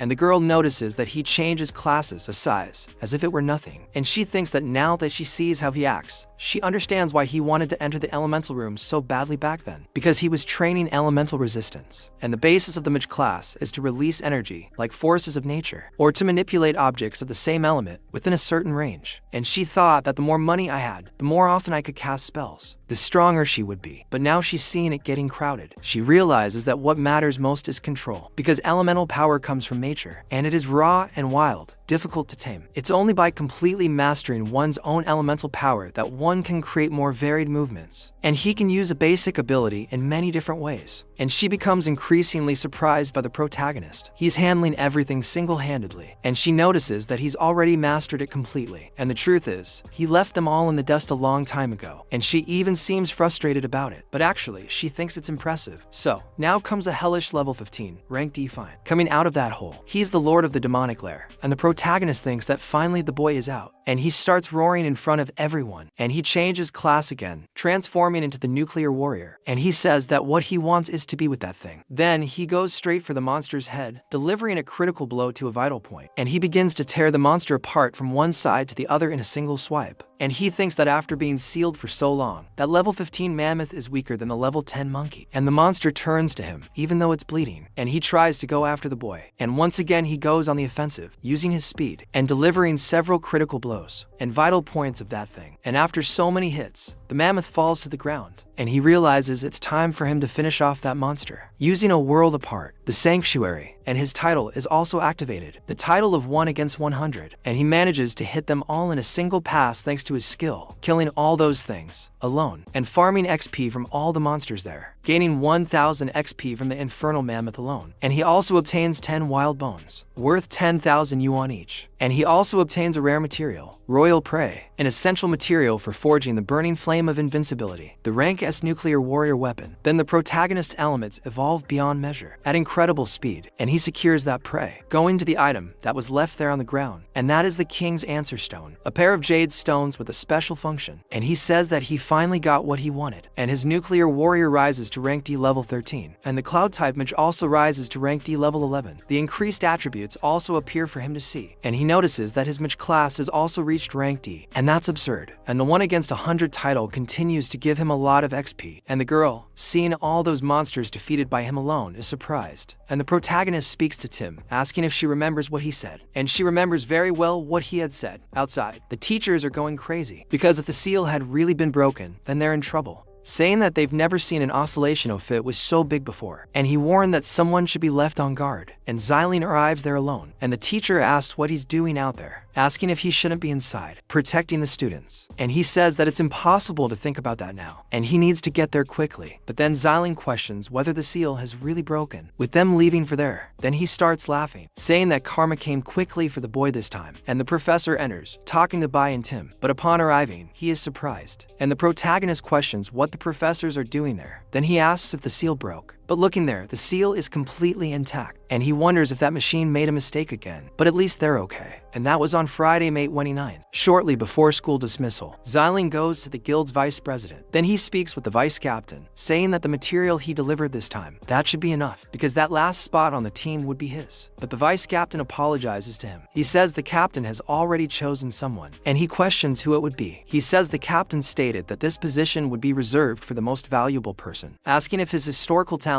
isn't enough yet. But then the captain arrives and talks to him, saying that they found someone more valuable, and that neighborhood is quite interesting. And she is He Li, an electric assassin, some kind of level I don't know. I'm just going to guess. but I think that's the same assassin from the beginning. I don't remember that name in Chinese very well, but it sounds similar. Maybe it is, but I think it's the same one from the beginning. And so, at night on that same day, that investigator apparently cleared the protagonist beach. I asked him not to cause any more trouble, since it was a lot of work to get him out of there earlier. And he said yes, saying that of course he knows, while continuing to eat that food. So the inspector doesn't like it very much, speaking closely with him, telling him that he had received some news, telling him that Captain Hong is arriving next Friday. He says he already knows what he has to do, and he says he can leave it to you. Meanwhile, the investigator receives a call, and he says that annoying old man is calling again, and he's going back to the team, and he should go home early too. And he says of course he will go home early, full of malice in the protagonist model. And so, a meeting and a farewell. It comes much sooner than expected, but then, when that jerk arrives home, he sees that there's no one in his hovel. He wonders where that woman and her son have gone, and he starts smashing everything, asking how he dares to hide from him, saying he's going to get them, and saying he's going to kill them both. Meanwhile, the protagonist gives that jade to his mother, saying that this jade is called the Jade of Resonance, and from now on she must carry it with her at all times. And he says he has a lookout point for her, and he says that if she's ever in danger, she just needs to break that jade, and she'll feel it, and he'll run to her right away. And he'll say that without it, he wouldn't feel at ease at all to let her go out alone. And he says he's not mistaken. His mother never received a necklace or any jewelry, and she never had those basic things, the things every woman should have. But her mother gets it all wrong. And tell your son to stop spending every weekend glued to his mother, because at his age, he should be going out and having fun with his friends. But he tells her to relax, saying he doesn't feel that need. But she asks how he doesn't need friends,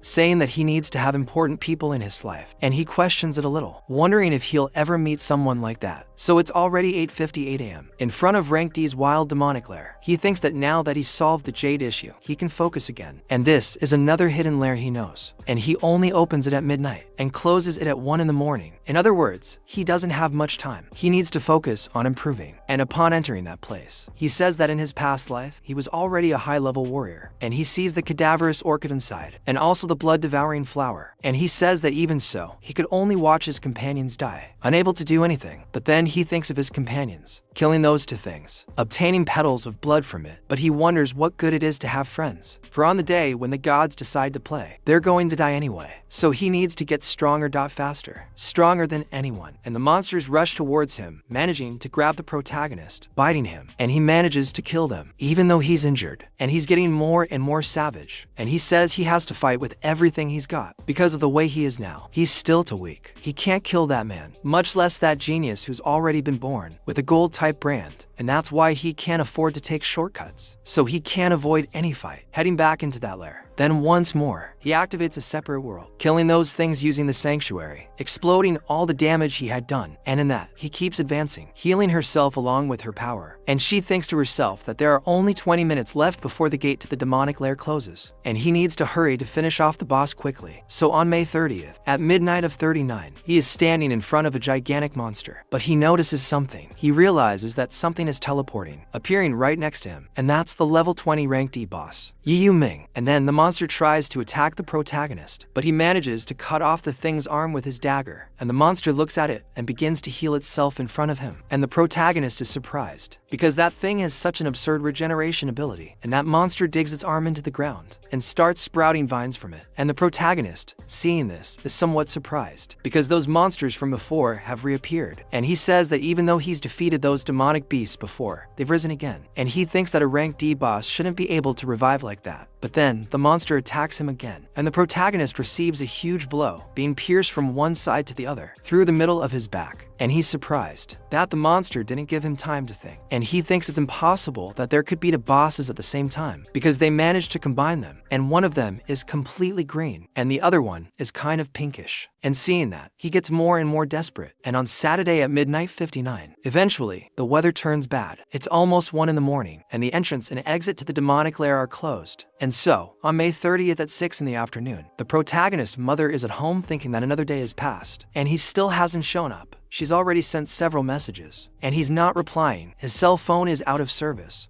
and he must have gone to get himself into another dangerous place. I guess she's not like she did last time, and she thinks she needs to go after him. As he leaves the house worried, the protagonist's father is drinking here and there, saying that the two of them did very well. They said they rented a secluded little place, without telling him anything. Besides, he's envious of the place they rented, saying that they know very well how to enjoy life. Full of hate, while she is leaving the house, she confronts her husband at the worst possible time, just when the protagonist is trapped inside the portal, and the protagonist is inside after being beaten, just like the condemned man. He says it's already the 5th light sentence. He defeats them all, but they keep getting back up. It's a good option. It's killing them. It's probably gaining XP and elemental power too. I'll be waking up from class soon. Hopefully it's golden. And the monsters keep coming after him. But apparently I was wrong, because the monsters are only giving 1 XP each time he kills them. And it says that even after killing those monsters, reviving endlessly, he gains no XP or items, and he needs to figure out what he's doing. They keep coming back, but he's so tired he can't even manage it. Meanwhile, the level 20 bosses, they're after the protagonist, and he says it's not just the little ones, that they have regenerative ability, just like the big ones, and he uses acceleration to go straight for 1 or 2 bosses. But even cutting him isn't enough to kill him, and he says even the boss can heal instantly, and the other one is using the healing ability, continuous healing again, and he says he's tried attacking that guy before. Even if you cut off his head, he regenerates instantly. That's completely unbalanced. And dead monsters, resurrecting endlessly in those 2 boss fights. And he says that not even rank S healers can do that. And he wonders what is strengthening their power. Or is there somewhere storing an absurd amount of healing energy? But the monster lunges at the protagonist again, seeing that he's given an opening, and uses its punch to try and hit him. But the protagonist manages to stop the attack with his blade at the last second, but he still receives the brunt of the monster's attack. And he says that's interesting, because he's copying his movements in the middle of the fight. Then one of them talks to the protagonist, saying that he is strong, and the protagonist begins to see that he is drawing energy from somewhere. Finally realizing what it is, and that tree behind him, he prepares to go after it, saying it's a demonic lair with a plant theme, and that giant tree is the energy belt. Then he passes by the boss, and sees the boy's surprise. He advanced at that speed, cut on his arm, and the protagonist says that's the healing power of those bosses. It covers such a large area because of that tree. Then the boss starts telling him not to go after it, and the protagonist thinks that if he cuts down that tree, he ended up cutting her in half, thinking he could finish him off if he did that. And then the bosses start talking amongst themselves, ordering them not to let him finish, ordering them to stop the boy quickly. But then he also summons his mage class, freezing the monsters in place, and switches back to his nuclear warrior type when they're frozen, and he plunges his dagger into them and says he knew he wasn't wrong. And after one of the 2 bosses and the tree fall, they lose all healing and resurrection, and in doing so, he gains 2,500 XP for killing the boss that heals. And he also gets the high-level item, Herba Baleen. It instantly restores 50% of energy, and it heals most physical wounds. And in doing so, it heals the monsters that were with him. They fall too, and the last one is left and gets scared. And the protagonist says that now he's the one who's going to be on the ballot. And then the monster speaks to the protagonist, asking only for him to kill it, opening its arms and awaiting death. And the protagonist says it's the first time he's seen a boss like that, asking if he's lost the will to live because his brother died. And he says he'll give you that peace by killing him without further ado, and gaining over 2,500 XP, and also the high-level material, Poisonous Thorn, essential for forging the infinite poison spear, a weapon of the Fueler type, rank S. And thus he rises to level 15 of the Nuclear Warrior, and level 13 of the Cloud Mage, and gains the attribute bonus, clicking to see how much he earned, and to think that after the boss fell, the cave entrance opened again, and he manages to reach the maximum level of Fueler, and they say that the accumulation of the Fueler element is complete, and he will awaken a new class. And he's quite surprised by that. He's wondering what kind of class it will be. And I don't know, but I think he's going to be a Lancer, because he just picked up the thorn to make a spear, and he thinks that last time it was a red class, so this time it might be a good class. Because of it, you get the Summoner of the Fueler type, a blue class, and he's not that happy about it, but he still tries to convince himself, because the Summoner class doesn't require that many attributes. He just has no idea what the main skills are. He reads the Spirit Contract skill, because when defeating a Fueler type monster, he can make a contract with his soul, and use it as a servant, and he has to contract slots. And the passive ability is the Field of Flowers, which allows him to see the souls of flower monsters that have recently died, and that's very convenient. And he's going to start pulling the shadows, and he says what he means. Those 2 bosses he just defeated could be his servants, and they're right there waiting for the protagonist. And he watches those monsters approach them, and they stop so they can talk to the protagonist. And so he activates the spirit contract with those 2. He tells them to go with him, and the 2 agree to become the protagonist's minions, accepting his rise up.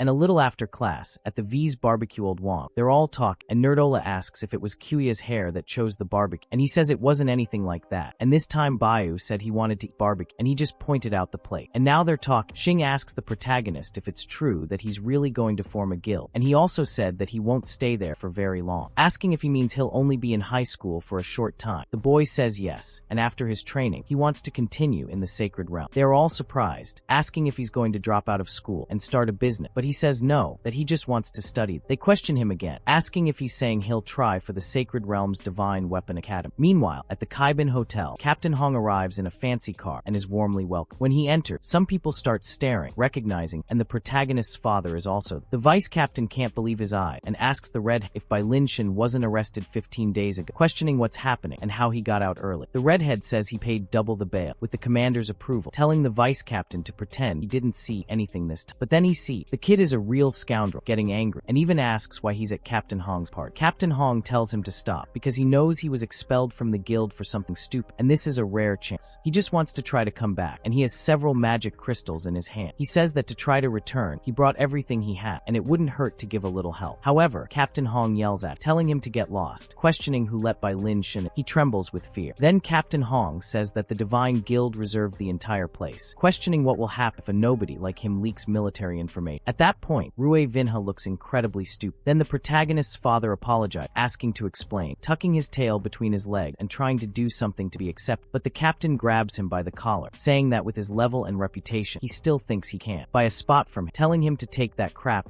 He deserves it. He deserves all the bad things that happen in their lives. All of Captain Hong's behavior, who doesn't seem like a good person either, but all of his behavior. Captain Hong says that from now on, nobody can let him join the group. He's completely devastated on the floor, trembling with hatred, but still, he can't do anything, and the only thing he can do is break his own crystal, cursing himself, saying he's going to kill Captain Hong himself, asking how he dares to belittle. But he gets up and leaves quietly, obviously quietly, saying that he's just a shitty cook, asking how he has the nerve to humiliate him like that, saying that each one of them is contributing to his life being a mess, wondering why nothing is working out, and he thinks he's going to kill them all, and obviously, he's going to torment his ex-wife, because she's the only one he can do something. It's her, and so, when he hits Anne facing, he thinks it's incredibly lucky, and the woman starts trembling all over. Meanwhile, at Old Wong's barbecue, the protagonist sees some people from the Divine Guild arriving, and everyone starts whispering about. Then, the bowl-haired man talks to Bai, saying that if he joins the academy, he'll be a colleague of these people, or better yet, maybe even their superior. And who would have thought that this meal would turn into a farewell dinner? Shin asks who said she'd have to be fired, saying that she's also joining the academy. The protagonist thinks that things went too well today, but he can't shake this strange feeling. While they toast, the protagonist's mother is being cornered by his father, who starts cursing, saying that she's taking advantage behind his back, saying that she's very comfortable, that she's even forgotten where she lived, asking who she's leaning on now, throwing her to the ground and making the poor woman tremble with fear. He says that today he's going to make her remember everything perfect. Then, he asks her who gave her those things, looking at the bracelet on her arm, and she starts to deny it. However, he laughs at this in a somewhat uncontrolled way, saying that now it makes sense that she managed to rent such a nice apartment, saying that she must still remember very well how to seduce someone ready to hit her. But before he could even hit her, the bracelet begins to glow, and a spirit emerges from within to save her. That spirit tells him to stop, and the summoned beast, a floor-rank D-type, a nameless leaf, is summoned. The leaf tells him not to worry, while the thorn says that they swore to protect until death. Then, she remembers the bracelet that Bai gave her, remembering that it was a Mother's Day gift, saying that she always has to wear it when he's not around. Then, the thorn lunges at his father, hitting him and making him recoil. Then, the leaf prepares to attack as well, and then the thorn attacks again, making him fly away. The father pulls out a knife, but even bleeding, he starts laughing, saying it's perfect because he already knows where to vent his anger. Then, he prepares to attack. Meanwhile, the protagonist is looking at the other half of the necklace, and says that something just happened, that he's going out for a while, and will be right back. The nerd asks if he's already processed everything so quick. Then, he speaks to Hong Yen Shun, asking if he's discovered anything about what he asked investigate. Hong says that Lin Shin was indeed released early, and appeared at his father's reception that same day, but he was expelled. After leaving the hotel, nobody knows where he went. The protagonist starts connecting the dots, and tries to call his mother's cell phone, but notices she's not answering, wondering if she has the phone, because that hotel is near the apartment he rented, and if he crossed paths with his mother then, right at that moment, his mother is certainly in danger. So he gets on his bicycle and heads there, because he needs to get back. He thinks that, even though he left those two beasts with his mother, it's still a cause for concern. His father says he thought they were so capable, but still, he defeated them both easily. He notices that their level is very low, and they might not last much longer. At that point, Folha asks the protagonist's mother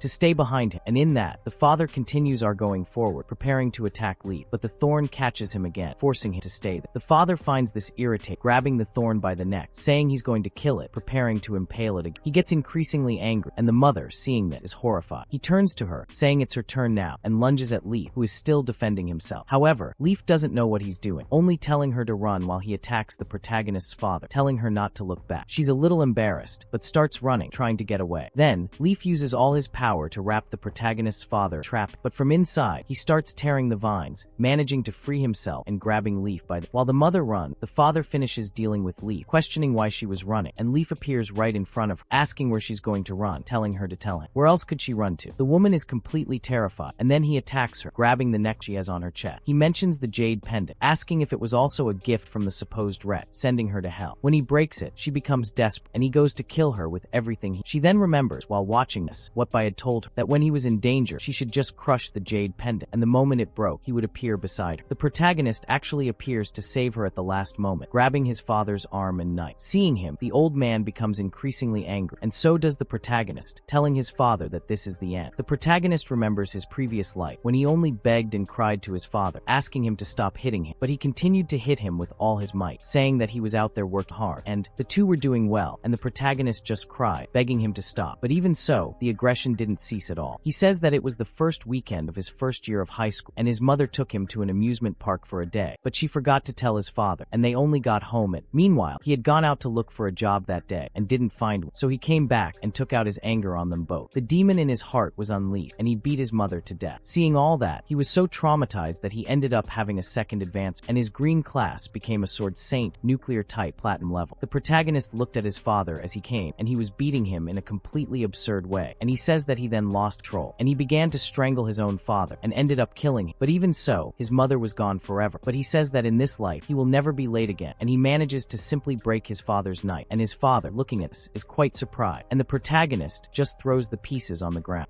And he says he was wondering who could be so blind, noticing it was his son, and he goes back to attacking Bear, saying that this is great. Poso he finishes them both off at once, but while he attacks the protagonist pulls out one of his sword and uses the perfect defense, managing to counterattack father, throwing him far away. The father starts bleeding, and this time he doesn't laugh. He sees that it's the kung fu blade, realizing it was his son all along. His mother, seeing this, is quite surprised, and the twin beasts behind him blush again. He tells his nameless brothers to take care of their mother, protecting her and taking her to a safe place. His father finds this interesting, noticing that those two flow-type demonic beasts are his summons, thinking that this means he's a dual elementalist, a nuclear-type warrior, and a flow-type summon. He's overjoyed, because awakening two classes at this age means he has excellent talent, as expected of Bear Linshin's son. However, the protagonist doesn't believe what he's saying, but he says that only inheriting his father's talent isn't enough, leaving home without warning, tampering with his safe without permission, and even sending his own father to prison, saying none of that is forgivable, makes him even more psychopath, ready to attack the protagonist. He says he understands, claiming the boy thinks he's grown up and is special now that he has two classes, asking if that's why he thinks he can disobey. Then he simply disappears, going after the protagonist. Meanwhile, his mother tells Bear to be careful, but the protagonist simply changes class to Cloud Maid, summons a path of ice towards his father, freezing and stopping. His father is surprised by the ice, questioning what's happening why. The protagonist asks about these two classes, and Bear says no, going to his frozen father, getting very close to, saying that how many classes he can awaken has nothing to do with, because he now means nothing in his eye. Then Bear Shin is consumed by hatred, asking what the boy said, and then he gets increasingly nervous, saying that Bear has praised for him to start getting cocked, saying that he's barely awake, but he himself is already rank C, with real battle experience, and has already killed many in combat, saying that it seems he has completely forgotten who's in charge in his house. However, the protagonist attacks him again, cutting him with his sword, but not only that, he delivers another attack, a thrust throwing him far away, and then he says that this damage went through his defense, not believing it, and the protagonist hits him again near his chest, and he questions how he managed to do that, asking if he hadn't just awakened recently, because an awakened rank, he shouldn't have that kind of attack power, but the protagonist reveals the truth to him, putting it on the table, saying that from that day on, they are no longer father and son, and his mother will no longer have anything to do with him either, and from now on, Bear Shin is nothing to him anymore, and the psychopath remains quiet, but begins to laugh, asking if the boy knows.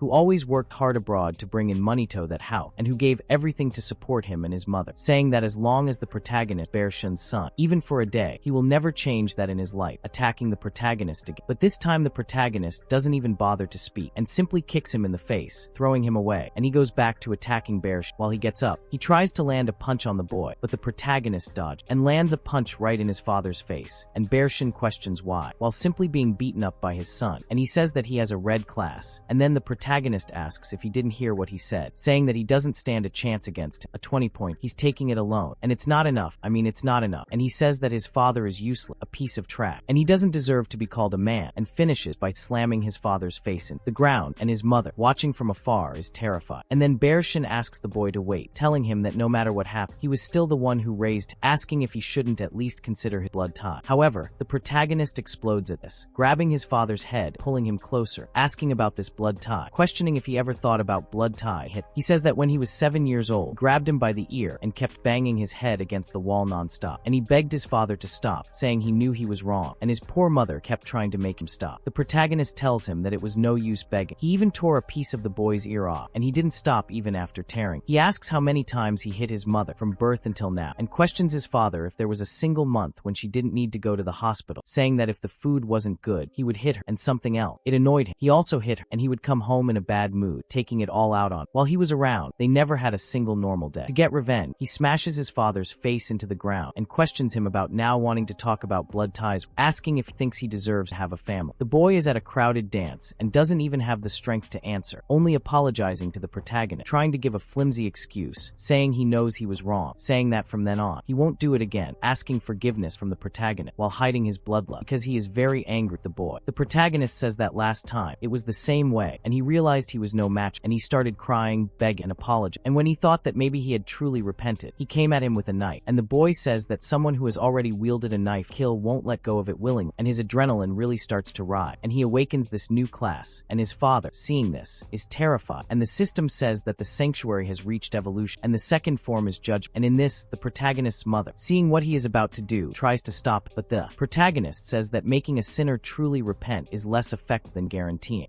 that he never again has the chance to sin again. I'm completely on the protagonist's side, but I'll keep my opinion to myself, but I'm on the protagonist's side. If he plays for Vasco, he'll never come back to bother him again. And he actually hits his father, and he sees that his tendons went to Karak, and he asks Bea to wait a bit, telling him not to kill him, because they are father and son. And when he says that, the protagonist gets even angrier, and so he changes classes once again, and uses the ice to shut him up, and he says that in his past life, he already died by his hand, so what's the harm in doing it again? However, his mother manages to speak, telling the protagonist to stop, and he is shocked by this, questioning whose voice it is, since it was a woman's voice. He realizes it's the summoned beast's ability, the leaf giving it a voice, and he notices that it transmitted his mother's voice to. She tells the protagonist not to become like his father, and that he has already lost everything proud of. The boy can hardly believe he is hearing his mother speak, and she says that he will live with regret and resentment for the rest of his life, and that this is the greatest punishment. He still tries to argue with his mother, but she says she doesn't want to see him become like, and she also doesn't want to see him living under a shadow of dark. He remembers that his past life was like that, and he says he understands his mother, saying that she won't kill him, but he will never again have the chance to get close to them, and that this was also an ability from his past life. Then, he makes an X, the second form, the judgment, and when used on an enemy in a near-fatal state, it releases all its accumulated power and can completely incapacitate an enemy of the same or lower level, totally stripping them of their magical power. The protagonist hits his father squarely, and his awakened power is lost. He tells Bearshin that he destroyed his core, and from now on, he is no longer awake. Bearshin orders him to leave that city tomorrow and stay away from his mother forever, because he will make the nameless leaf memorize his scent. If he comes within 3 kilometers of his mother again, even if he has to spend the rest of his life in the prison of the awake, he will come and kill him without mercy. His father, drowning in an indescribable emptiness, simply says that he understands the boy. After that, the protagonist takes his mother, the leaf, and the thorn to his house and tells them to treat her with the utmost. The thorn simply puts on an ape and tells the protagonist to relax, because he didn't even hurt his mother. The protagonist, she says it was good that he arrived in time, otherwise, things could have ended badly. However, she tells the protagonist that they just said she's okay, and he says that's not enough, and then he'll have to give her another jade pendant to summon it. But he ends up noticing something wrong, because his mother is talking, and she's also surprised, and they realize that she spoke, and she also realizes that she spoke, and he thinks that this time it wasn't telepathy, it was real sound coming from her mouth, and she questions how she can speak again without believing it, and Folha says that her mother's loss of speech was caused by an old injury that affected her nerve. nerve.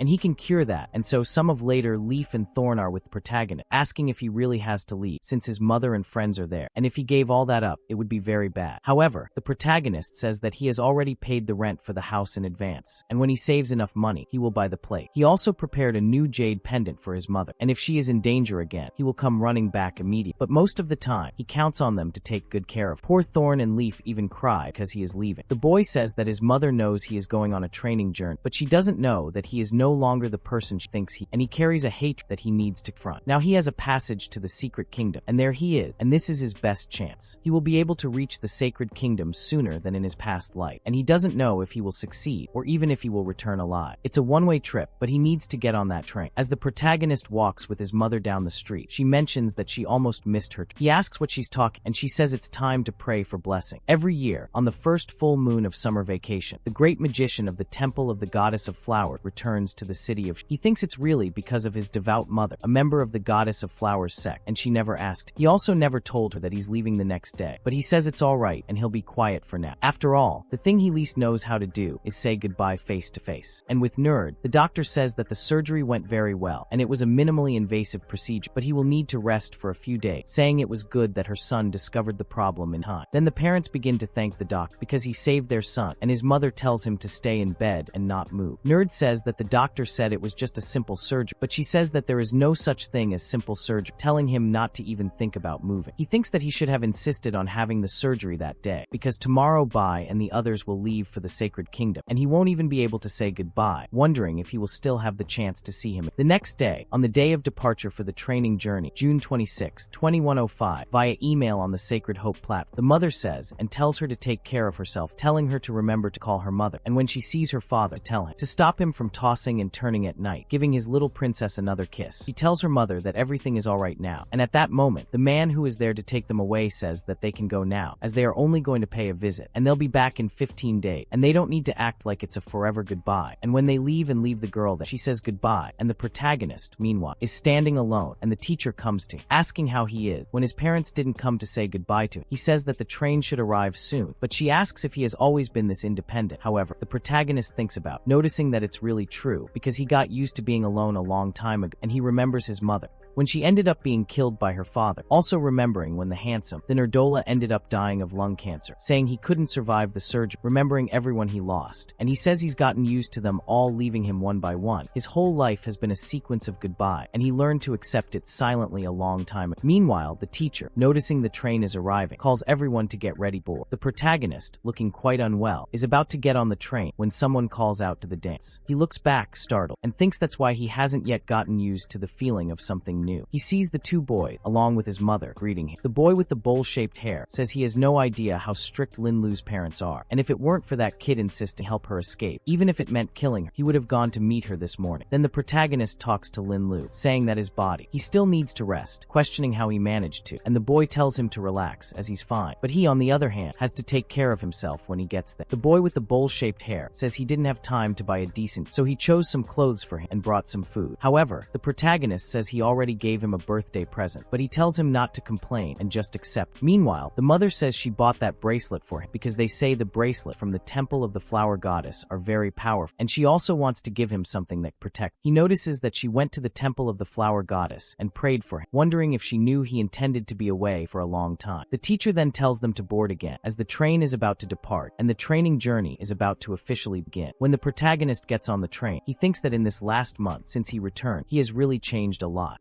Lin Lu, his mother, and the people closest to him are already changing, and now he has people waiting for him, and as soon as he resolves everything, he will return as quickly as possible. While the train is departing, a man on top of a building observes the train and says that he is safely boarded, and it won't be long before he arrives at the sacred realm, and the item was successfully delivered. He asks the patriarch of the flower goddess temple, Lu Zhongji, rank S synthesized, if there is anything else he needs to do, and Zhongjin says that there is nothing more from now on, everything depends on. Even the teacher inside the train begins to say that the Supreme Guild of the school and the captain's train left before her, and they went earlier to take care of the sea crossing procedure. And soon they arrived at the border of the Jian Kingdom, and on the other side is the Sacred Realm. And the training journey truly begins now. It takes him a day to enter the Sacred Kingdom, and as tradition dictates, tonight they will cross the border first and conduct the field training exercise. While she's speaking, the fool continues thinking about Bahia, because today's training at the border will be a real spectacle for him. And when they are almost at the Sacred Kingdom, the teacher says that, as everyone already knows, it was the gods who created their world, and they are the ones who always protect them. And the divine families hold the power as and currently, the Sacred Kingdom is home to 2 gods and their respect family. Therefore, upon entering the country, they must strictly follow the gods' law, and there can be no confusion. To enter the Sacred Kingdom from the Kingdom of Jian, they need to pass 3 checkpoints, and they have already overcome the first. To board this train, they need a special pass issued by the Sacred Kingdom, and the protagonist was in possession of the invitation for the training journey. She said that the second checkpoint is precisely at the border, and everyone will have to register their information and undergo a complete security check. Normally, this process takes a whole day, and only then can they enter the country. So, it will be the first official stop on their training journey. Then she talks about combat training. On the morning of June 27, 2105, at the coastal border of the Kingdom of Jian, in the desolate land, the protagonist changes clothes and gets ready. At that moment, Shinin says that with this new outfit, he looks like he got older, and then other girls appeared, asking if he wasn't the boy who refused the Supreme Quilda title at school, saying that besides everything else, he was handsome. One of them even asked if he was Bahi, because she heard he got the highest score in history on the combat evaluation, asking if the protagonist would take them with after. However, the protagonist obviously refused, but they were still excited, saying that even reject he was still cute. The protagonist thought that the demonic beasts of the wasteland were very weak and didn't help him rank up at all, and after rank C, progress started to slow down considerably unless something else happened. Then another guy approached the girl, saying that he was also the best in his class back then, but fighting sealed beasts in school exam wasn't a big deal, and in the real world, the beasts were on another level. That's why real combat is what shows who truly has skill. He and a high school student, Zon Jun, ranked like a star warrior, and they ask Jun to take them with. But then the protagonist just leaves those idiots behind, and the teacher says that all the students on that journey are part of the school's elite, and she's already said this several times during training, but she'll repeat it just to reinforce it. And during combat training, they must remember first, they must only train in the designated area, no straying. Second, avoid acting alone. If they encounter monsters, they must act according to their level. And third, they must meet at the camp at 8 o'clock. And she was even going to mention the fourth, but June doesn't care, saying that she's already said it 1,000 times, saying that it will work out, and one chance, that they want to hunt monsters soon. Meanwhile, that smug guy is back there, thinking his plan will work, and elsewhere in the Sacred Kingdom, someone speaks to the captain, saying that he had returned, that the great hunt is about to begin, and that Captain Shun and has been waiting for him for a while. And the green-haired guy along with Relly says that this is privilege, and the Supreme Guild of the school came to the same training as the captain, and they don't even need to go through the checkpoints. But then the captain speaks to Hong Qian Shun, saying that he must wait with the squad. And he agrees, somewhat uncomfortably. Meanwhile, in the desolate land, June est while killing monsters alongside the girl. They say they knew the red-ranked C-type specialist would be awesome, finding it very cool. He replies that it was nothing, saying it's basic. Meanwhile, the protagonist says that his 3 classes have now reached rank C: the mage, cloud type; the warrior, nuclear type; and the summoner, flower. However, he realizes he's been stuck there for over 10 days, and to gain experience, he needs to defeat beasts of the same level strong. But the demonic companions of the Yang Kingdom are at most rank D, and the wasteland are so weak that even the guilds don't care, as they have rank D, rank E, and rank F level. The protagonist is rank C, and he simply gains very low SP, making defeating beasts like that practically worth. While he's thinking about this, a rank D beast attacks June, and the girls notice that the spider is very aggressive, saying they can't handle something like. At that point, he asks someone to bring them. A quick antidote is needed. After all, the wild beast is sensitive and only rank D, but while he's lying on the ground, writhing, the monster runs away, and not towards the protagonist, but the protagonist simply kills it with a single wave of his hand, surprising the 3 stooges, and the protagonist thinks that even the items that drop are low-level material that only take up inventory space, and all the high-level monsters are under the control of the Divine Guild, and that's why they say the difference between rank C and rank B is like the distance between heaven and earth. And at that moment the girls ask if he doesn't want to leave that poisonous spider leg behind, and the boy says no, but he mentions that later they found some high-level magic crystal in the wasteland on the border of the Sacred Kingdom, and if he searches further, maybe he can gather useful material. And at night at 7:58 p.m. In the forest in the interior of the wasteland, the protagonist says that he did find several magic crystals, but there's something strange, and magic crystals constant there's a lot of energy, and they usually form in demonic corvids or places with many demonic beasts. But the magic in those crystals is already depleted, and it seems like it was drained recently. And those trees ahead too, it's as if they've been completely drained of nutrients. And he questions what kind of demonic beast can absorb energy around it so quick, wondering if a rank D monster would have that kind of ability. But he ends up realizing that the path ends right there at that, and sees something fallen, kind of capsule, and he asks what it is because it's from Zifeng Industry. Then, at exactly 8 o'clock, the teacher tells everyone that it's time for dinner and to set up camp, and one of them asks the teacher if he defeated all those ranked beasts alone, and she says that combat training is a simulation of wild, and finding food is also part of surviving environment, and they fought all day. But apparently few thought about that, and they think it's incredible how the training journey didn't prepare any food for them, and they even ask if that tentacle is edible. But then the teacher notices something. Because only Bai and Xiling haven't returned, Jing thinks about saving some for them, and Jing says she always thought Professor Huang only taught theory and never imagined he was so good in real combat. However, Jing says she wouldn't say she's that good. In fact, before becoming a professor, her dream was to join the Divine Guild or even become a divine professional, but she says unfortunately she wasn't good enough and didn't even get to take the test. Then she also tells the girl a secret. This is her first time in the sacred realm, so she needs to thank everyone, saying it was thanks to her and by that she got this chance to visit the sacred land she always dreamed of. Jing tries to say something to the professor, but the professor senses something else and pulls the girl away immediately. Jing is almost hit, and it's the professor herself who is hit, struck right in the middle of the airbag. Jing is completely terrified, and everyone wonders what happened. The protagonist tries to run back, saying he has to tell everyone to get out of their nap because there's an extremely powerful demonic beast there, and the teacher tells them to run and find the nearest guild. And then a rather strange praying mantis is searching for nutrients, and they say that this is a rank B demonic beast, and it's the rank B plant type warrior the dead spider saw, and it possesses intelligence, and the danger level is extremely high. And earlier that morning, that idiot Zerling is thinking about Bai, saying that since he appeared, he's stolen all the attention, acting all cocky, thinking he's the savior all the time, and then he throws that poisonous spider on the ground, releasing it, telling it to absorb all the nutrients from the place. And when everyone is on the ground, wounded and bleeding, then he enters the scene and will show everyone who the real savior. But now at the isolated land camp, he wonders how this happened because not a single day has passed, and this cursed thing has grown too fast, and he is totally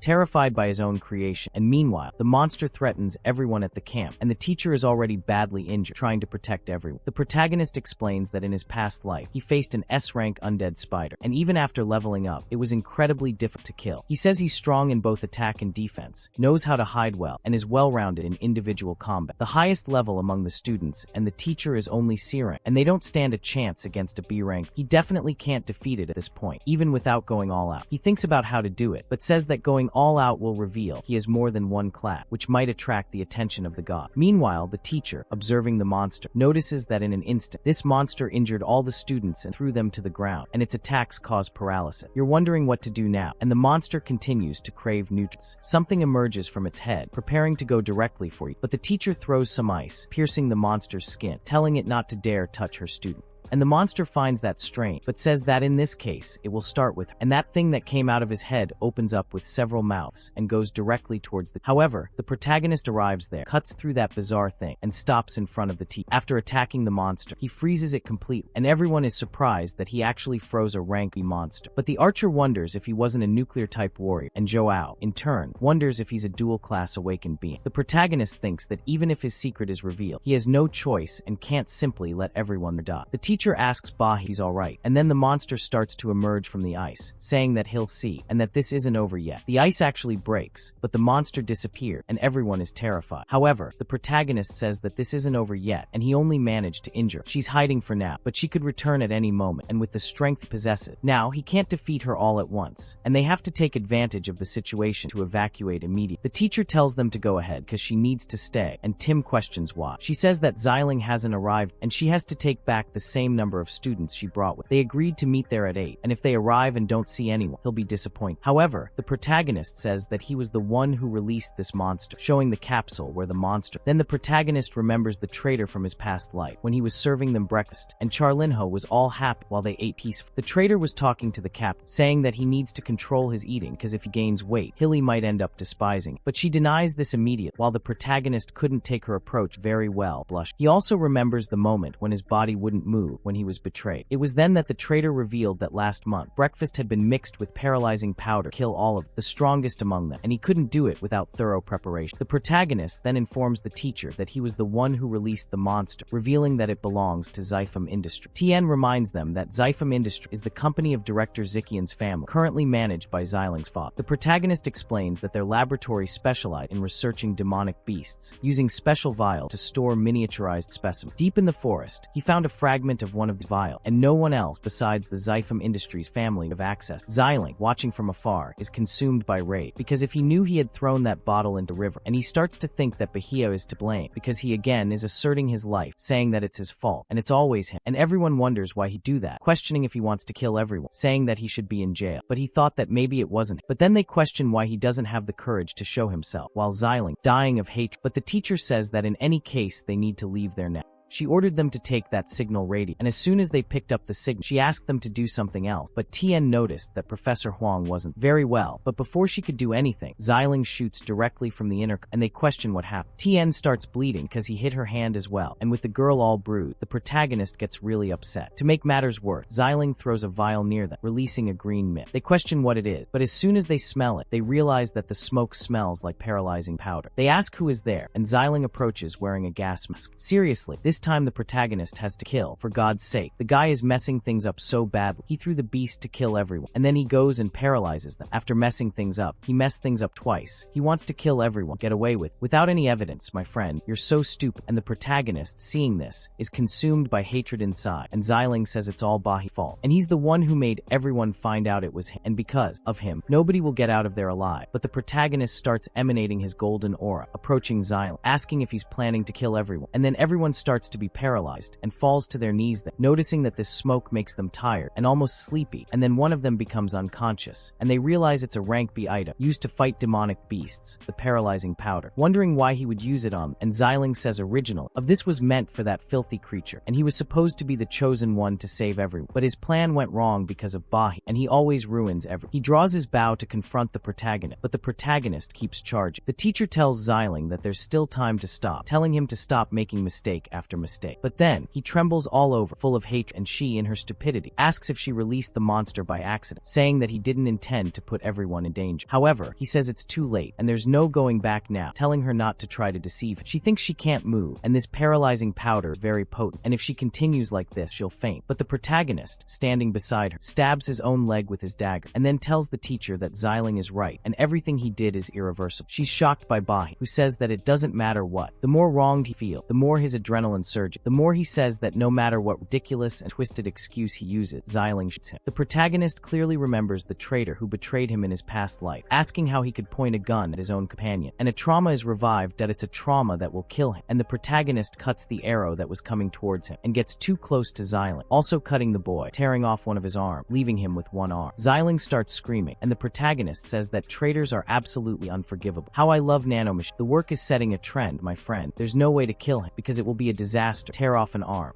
Rips off an arm, chops it up too, chops the arm up so it can't be reattached. I'm sure there must be some healer out who can fit it back on. Chops it up really fine, okay? Nobody's going to reattach, and the protagonist, while his arm is in the air, hits Tam Zyling's chest is also being slapped, and he starts screaming that it hurts, calling him a lunatic, saying it was all his fault. However, the protagonist is still blood, and Zyling's blood is dripping from his dagger. He asks if he was hiding there all this time, just watching the disaster unfold. Zyling is shocked and begins to tremble with. He supposes he was watching the tragedy created spiral out of control, step by step, watching the monster attack everyone and also injure the church. He starts to cry, saying he was scared and thought he couldn't defeat it, asking to explain it to the protagonist. However, the protagonist, once again, cuts another piece of it, this time hitting his mouth. Zyling can't even speak anymore, and the protagonist says he made his decision, and now he just has to face the consequences. Zyling begins to think the protagonist is truly insane, realizing he's really going to kill him. The protagonist then raises his dagger, but unlike Zyling's previous stance, the protagonist's dagger is different. Thinking, he uses the second method, judge, to take away all of that idiot's awakened power, and finally renders him invalid, with his awakened ability lost after being completely cut, and shamelessly, he has the nerve to ask someone for help. While the protagonist is giving the lesson in the language, he hears the teacher scream shing, and when he looks back, the girl is being swallowed by the thing. He realizes that this demonic beast is attacking again, and he barely has time to get there before the worst happens. He notices that, under the paralyzing effect, his movements are very limited, and even if he fights with everything he has now, perhaps, he won't be able to defeat it, but he has no no choice, and he is the only one who can still save. But when he thinks of running away, someone runs in front of him, and he only sees that golden ray, recognizing it instantly, and the monster is killed instantly with a single cut from top to bottom. And the teacher speaks to him, saying that she arrived just in time, but unlike what I thought, she didn't manage to kill it, and she says that this monster is a bit complicated to handle alone, asking if the protagonist can still adopt, and he is quite surprised. And at that moment, the monster begins to blush, and then uses camouflage. She's surprised that he disappeared, and the protagonist says that this thing has the ability to change color, and after he injured it earlier, it became invisible and hid. He's a little worried, and also somewhat sore because of the cut he made on his own leg. Seeing this, she's also worried, and he says that the paralyzing effects are taking effect, and they go to sleep for a while. She says she's surprised he lasted so long, throwing him a healing potion, saying she only brought a recovery potion can use. She says the guild is taking too long, and she doesn't know when they'll arrive. Then he says the beast is still there, absorbing the other, but when it tries to hit the protagonist, he manages to react, returning the attack.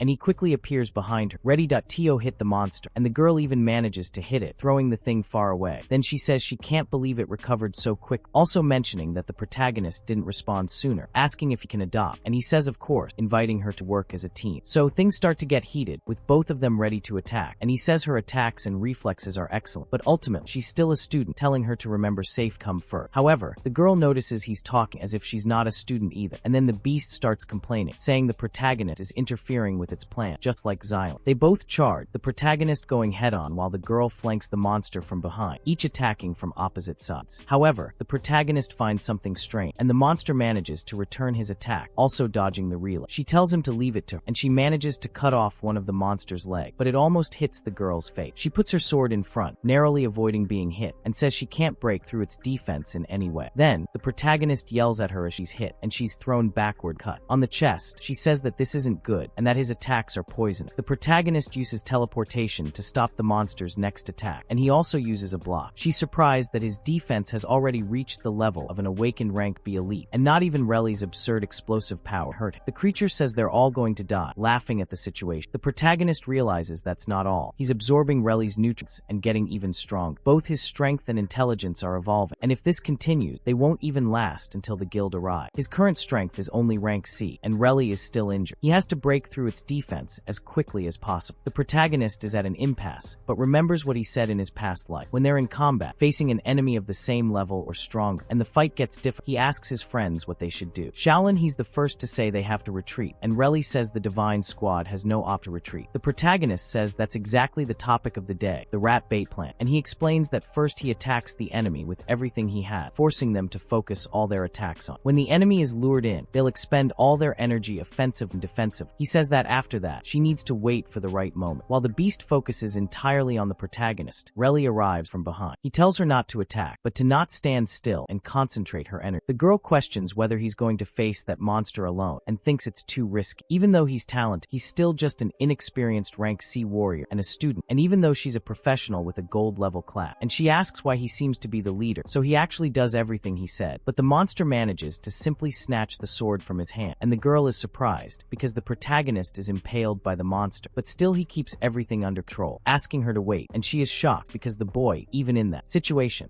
he's telling her not to move, wondering what that means. Then, the monster starts saying that humans are nothing special, and in the end, they became its food. The protagonist thinks he's almost there, and at that moment, he orders Reli to go now. The girl then understands, setting off with Horasana, the goddess of light, who envelopes her entire body in electricity, instantly increasing her movement speed tenfold. The protagonist explains that the last few times he was injured, it was precisely when he was devouring something. That is, when he feeds, his defenses drop. The most important step of the plan, rat whiskey, is an instant when the enemy exposes an opening after being completely lured in. That's when the rat catcher enters, using the electric blade on the monster, hitting vital points, causing paralysis. The protagonist's plan is to crush the enemy in a single blow, but the monster doesn't understand anything. She then causes cardiac paralysis, completely destroying its defenses. The protagonist says that now comes the final stage, and while the story is ongoing, the girl says her control ability only lasts a few seconds, and if he uses it again, it's over. But the protagonist says that's enough, and this time he won't let him escape again. He switches switches to the cloud-type mage and uses freeze on that. The girl can't believe it, as he truly has a dual profession. But the protagonist switches again, becoming the nuclear-type ward. The strength accumulated from injuries and fatigue is enough, so he uses pure earth. He successfully defeats the cadaverous spider, gaining 10,100 experience points, and obtains 300 points of the flower element. The cloud-type mage levels up 22 times. He also obtains the spider carapace. He thinks that in the end he still needs to kill, and wound recovery begins immediately along with fatigue recovery. The girl says that in this world very few twins manage to possess dual elements, but someone like So Young, awakening a dual profession, is truly something never seen before. So the protagonist now uses the profession. The flower-type summoner explains that after reaching rank C, the summoner can contract with up to 6 magical creatures, and there are still 4 slots left. The protagonist uses the floral soul contract and summons the monster again, thus fully signing the contract. The protagonist then mentions that the corpse mantis spider is too difficult a name to remember, stating that from now on it will be called Kinzai of rank. The creature becomes overjoyed, and the protagonist unsummons it. She then mentions that he just switched professions, asking if the boy has 3 professions, saying that he manages to surprise people all the time. However, the protagonist asks her to please forget everything he saw today, and she replies that having so many professions, he didn't show any of them during the graduation exam, noting that he doesn't want too many people to know, telling him to relax because she knows how to keep secrets. At that moment, the 26th platoon arrives at the scene, and he asks if everyone is alright, but they certainly arrived a little late because the protagonist almost went down like Vasca. Then, when they look down, the body of the class L cadaver spider is dead there, and they are surprised that they had already defeated the monster. They say that those people who were unconscious have woken up.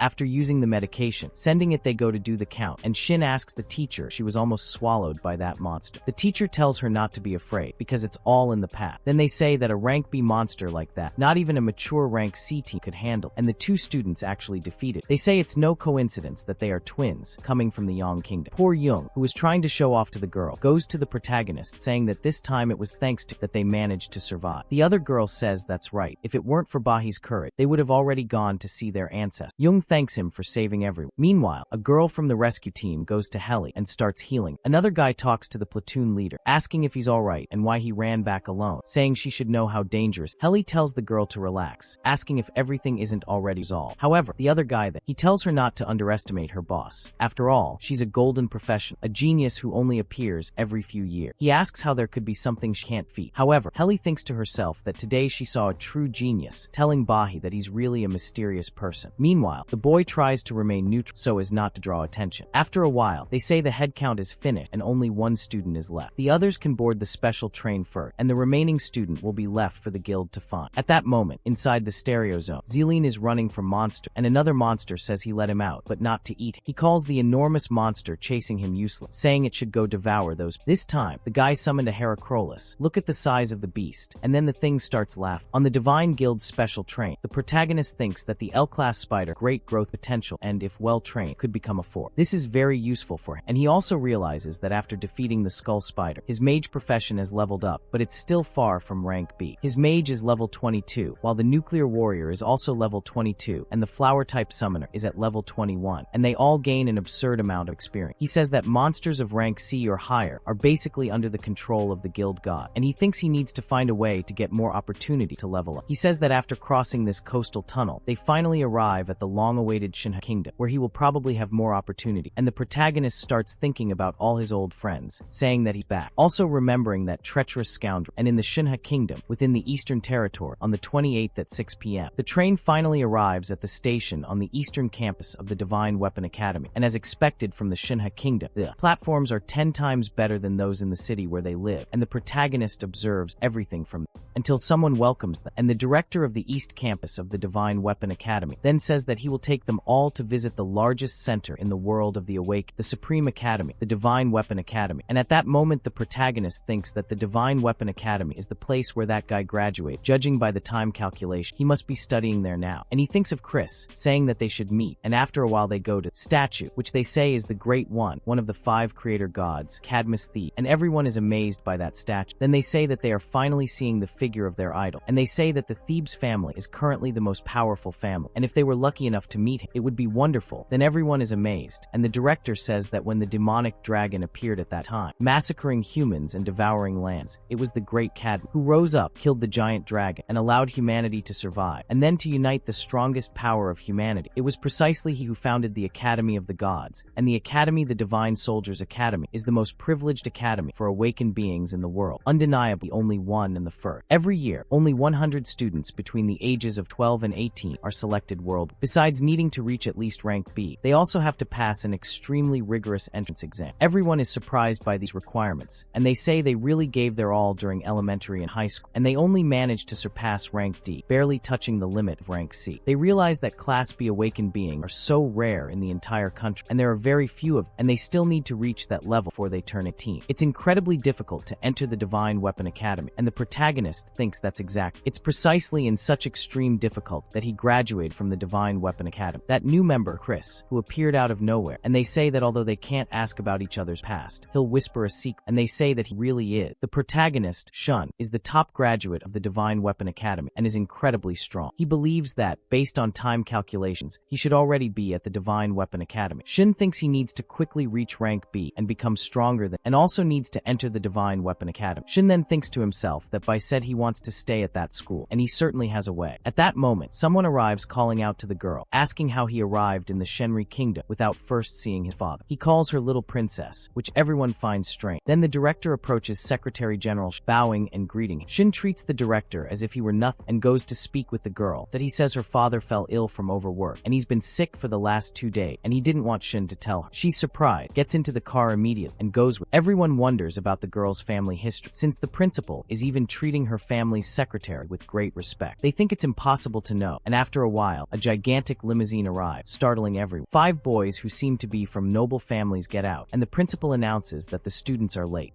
But the redhead doesn't care, saying that he knows they are students of the Supreme Private Academy of the Eastern Territory. All of the students have to go train in the monster's lair, and yesterday they had a huge battle, and he got too tired, so he ended up sleeping a little longer today, asking the principal to understand them, and the principal simply ignores them, saying that he will present to them the training journey, and it is carried out jointly by 2 countries and 2 schools, and they are local students from the Shunhi Kingdom, and they are from the Supreme Private Academy of the Eastern Territory, so everyone is watching, and as for the others, he prepares to present, but the redhead tells him to forget about, because he doesn't need to present, and they already know, saying that they are all from tributary states, and says that they must have been born into common family. And everyone is shocked, especially the protagonist, and the teacher asks it. Only 5 people came, and wondering why, and at that they all start laughing, saying that he is noticing that they are a bunch of country bumpkins, asking if they have never heard of a private academy, and then they say that they are from a noble family of the Shunhi Kingdom. Therefore, the resources they receive are naturally different from. It's not that only 5 came, it's that their school only has 5 students, and all the school's resources exist solely. Of course, the country bumpkins from public schools certainly can't understand, and then Joao says that his words are too offensive, asking how he became a country bump, and Ruivo asks if he's belittling the other, and that they will certainly enter the Divine Weapon Academy. He's still in his 2nd year of high school, but his level is already 30, level C10, and he only needs 1 more to reach rank. They came there to get to know the academy in advance, asking about, and Joao can't even answer, and says that his final campus will certainly be able to compete with, introducing Lee and her whole group. Then Ruivo says that they also think too highly of themselves, and that the 5 of them have already achieved perfect coordination, and just yesterday they completely cleared a ranked dungeon without a single mistake. That's truly a historic wreck for a high school student. But then the girl from his group asks what's the point of talking so much, because they probably never even saw a lair of D-rank monster, and how could ordinary people living in the commoner district know what the reheated life of nobles is like? She says that their goal is to become divinely blessed, and they will spend their entire life living that simple way in the countryside. The protagonist says that divinely blessed is the highest social position that an ordinary person without divine lineage achieved, and that is the goal everyone pursued, and also the position he finally achieved in his previous life, living his entire life only to end up becoming a dog of the gods or Edna, and he'll never live that kind of life again. And then an airship arrives, and they notice that it's the exclusive transport of the divine race, asking why something like that appear, and from a cloud of smoke coming out of the thing, someone appeared, and he says that's what it looks like, and all the students have already arrived. So Evo is surprised that it's the blessed one of the TB's family, Lin Feng, and Lin Feng immediately says that the student Ba must be around there.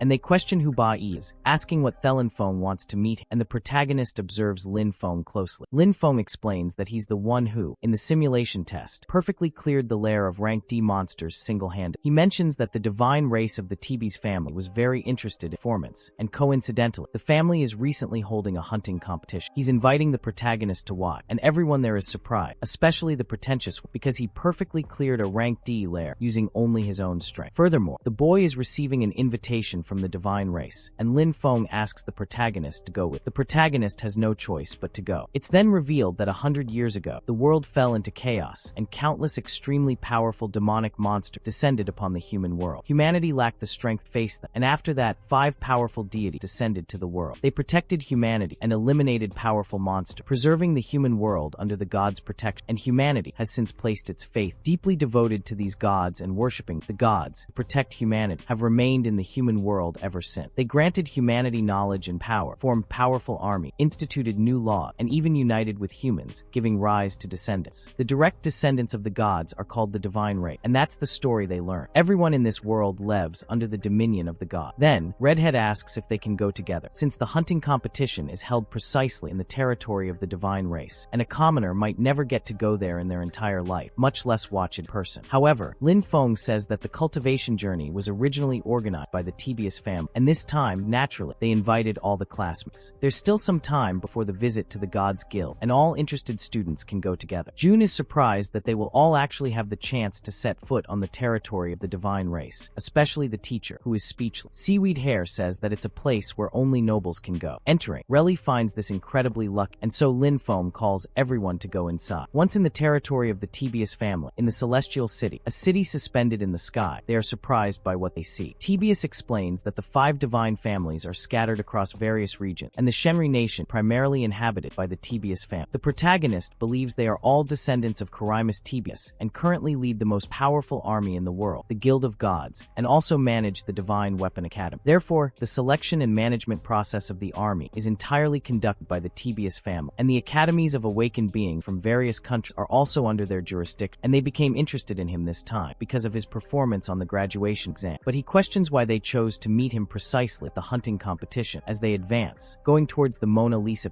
everyone is quite surprised, and in that room are the clerics of the security, and the protagonist thinks about the divine race, saying that they have finally met again. And then they go to a man who is looking at an extra-large Mona Lisa, because it's not that big. The guy zooms in on the Mona Lisa, talking to who seems to be the patron, and he says that his grandfather already told him that art is the only proof that humanity ever existed in this world. But his father, the king, says it's the ruin, and that this is Shin Tibi, first heir in the line of succession. But Shin says that creating ruins in itself is art, and everyone is confused by what he is saying. However, the redhead asks if they have forgotten how his parents taught him, telling him to lower his head and show respect, asking how he can look directly into the eyes of the divine guild like those ignorant country bumpkins. And the protagonist thinks of Shin Tibius, the eldest son of the god current, rules that kingdom of Shinri at the peak of power in this world, and he keeps observing that man. And finally, he asks everyone to follow, and once in the central area, the hunting ground, everyone is surprised by the enormous. They look at the magical monsters inside, and then some chairs appear. 2 boys emerge, AS, AOD, and AL. AS asks how many participants there will be this time, and AL says he doesn't know, saying they should announce it soon. Then, like, Jin also starts talking, ordering an iced coffee with 3.2 g of sugar. AL and Jin, who seem to be the most normal, say they don't need anything. The protagonist notices that the 2 grandchildren of the AOD family and the grandchildren of the Jin family are also present, and today, unexpected, 3 families of gods are present at the same time. Finally, he says that following the hunting competition, he will present some information rules to facilitate everyone's understanding while watching. The entire hunting competition takes place within this gigantic area, and the core of the hunting competition is awakened being versus magical monsters within the hunting ground. The magical monsters, there are all Class C monsters captured and kept by the Divine Guild around the world, and the awakened ones are participants who voluntarily sign up, coming from all over. To increase the level of challenge, participants are required not to have reached rank B, and each participant is considered an individual fact. For each Class C monster defeated, 10 points are earned, and the final ranking is based on the score. Everyone is scared because, since they can't participate in rank B, and the monsters are rank C. Their strength is similar to that of the monster. Normally, monsters of the same level require an entire team face just one, and those who signed up are too brave, and the relief group is a little worried about this situation. Then Lin Fenho says that the day of that year's hunting competition coincided precisely with the day of the festival, and therefore the Tebs family prepared extremely generous rewards for the final winner. And now they invite the participants from that year to come forward, and it is said that that year there were a total of 12 participants, among them Louise from the Shunjiang Kingdom, Lin Qin from the Nei Kingdom, and several others. And they note that these participants must have a lot of experience, because when faced with monsters of the same level, killing one alone is already the limit, and in that field there are hundreds, perhaps thousands of monsters, but as there are 12 people, and they think it's really dangerous, but if they win, the reward is extremely generous, and they say there might even be rank S equipped. Even though they're tempted, they prefer to continue, because if a monster like that comes face to face, they won't be able to run. But while the protagonist is paying attention to everything, Xian speaks to, asking if he's Ba-E, saying that in that drowning he conquered a rank dungeon alone, saying that this wasn't his limit, saying that now he must kill a rank C monster just so he can see it. Everyone is scared, because making a student face a rank C monster alone could backfire badly. But this is a requirement of the Divine Guild, and Healy thinks it's no coincidence that they invited Ba-E especially, and this requirement shouldn't be difficult. He already defeated a rank demon with 4, so facing a rank C monster alone is certainly not too much. However, the protagonist denies it, and questions if one is enough, since he's come all this way. So he also wants to participate in the hunting competition, and Xian is surprised, and the other boys almost freak out, even asking if they heard wrong, and the children from the Divine family come in, and the protagonist says that nowadays, monsters that have already reached rank C are practically impossible to find in the world, and to climb to rank B, this is his only and fastest chance. And besides, today the 3 Divine Guilds are present, and he wants to show them a spectacle, the most exciting of his entire life. My friend, what the protagonist is about to put on the table is no joke, and I have a feeling 2 more classes are coming. However, Healy asks them to wait a bit, saying he'll also sign up to participate, and Green Hair says he'll go too. The rich family show-off doesn't even believe it, asking what these guys are talking about. Xian says that the entry levels are all Class C, so they actually meet the requirements, and he thinks this is interesting because it's the first time students are participating in the hunting competition. He approves the request, and then those show-offs say that these country bumps just want to show off in front of the Divine Guild. Redhead says there have been surprising cases of someone being chosen directly by the Divine Guild as a divinely blessed one for standing out, but they're too hasty. He says he'll participate too, but the blessed one says they thought it through, and the hunting competition doesn't have a teleportation device, and if they find themselves in danger, nobody will go to save them, which the terrified Redhead said, of course, saying that he's nothing more than a C-class monster, asking what's so special about that, and he goes to Bay and asks if they'll be worse than those people from subordinate countries, but the protagonist doesn't even answer, and so it's said that suddenly, the number of participants increased by 8, and the group of 5 from Reno Zenri's private academy, and the group of 3 from Reno John, and they notice that this got interesting, and the chubby guy from the Jean family asks who the twins are going to bet on, and they say that of course they're going to bet $1 million on the students from Reno Zenri's private academy, and they both bet $1 million.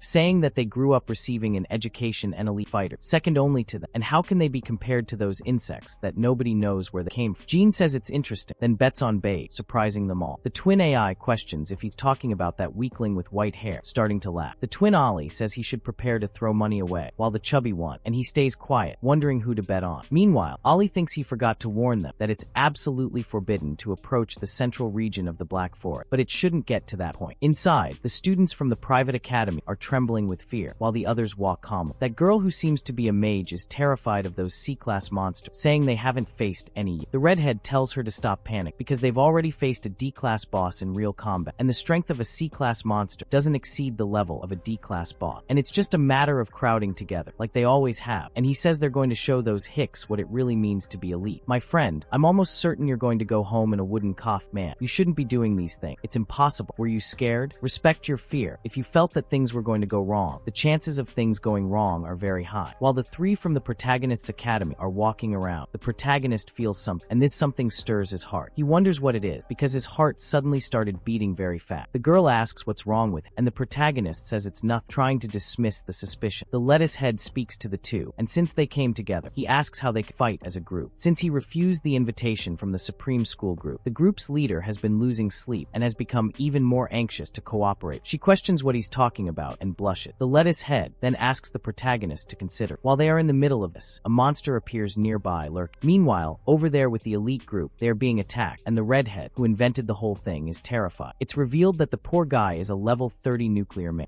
And Caliban is surprised that he can keep up with his movements, and the giant type 9, level 25 beast charges. Then the shield guy says he's going all out, charging at the monster and managing to cut part of it, and he uses the poisonous abyss cut, and the monster feels the pain of that cut, and the girl uses her ice magic to throw her frost at the monster, causing even more instances of damage. And then she says she's going to follow him, and he enters a frozen state, then the archer. And the swordsman prepare to deliver the final blow, and she uses the potent poison arrow, and he uses the sword blade, further reducing the monster's HP. Caliban then prepares to deliver the final blow, using fire magic, throwing it at the monster, and the monster receives that fiery explosive bomb head-on, exploding into several pieces, and they finally manage to defeat that, obtaining 2 ice dragon bone and the ice dragon's tail. Caliban is overjoyed, saying that he spoke his mind and that they are elite. Everyone agrees with him that he earned 10 points. Everyone is happy that they took down a wild C-class monster, and Caliban then tells them to help him kill it first, and then he leaves the kill points behind for them. However, the girl looks back and is surprised because when they look, the other 3 rivals are at the top of the rank, and that ranking is absurd because the 3 have already taken down more than 10 monsters, and the mage wonders how this is possible, and Caliban has a really sour look on his face. And as for the twins,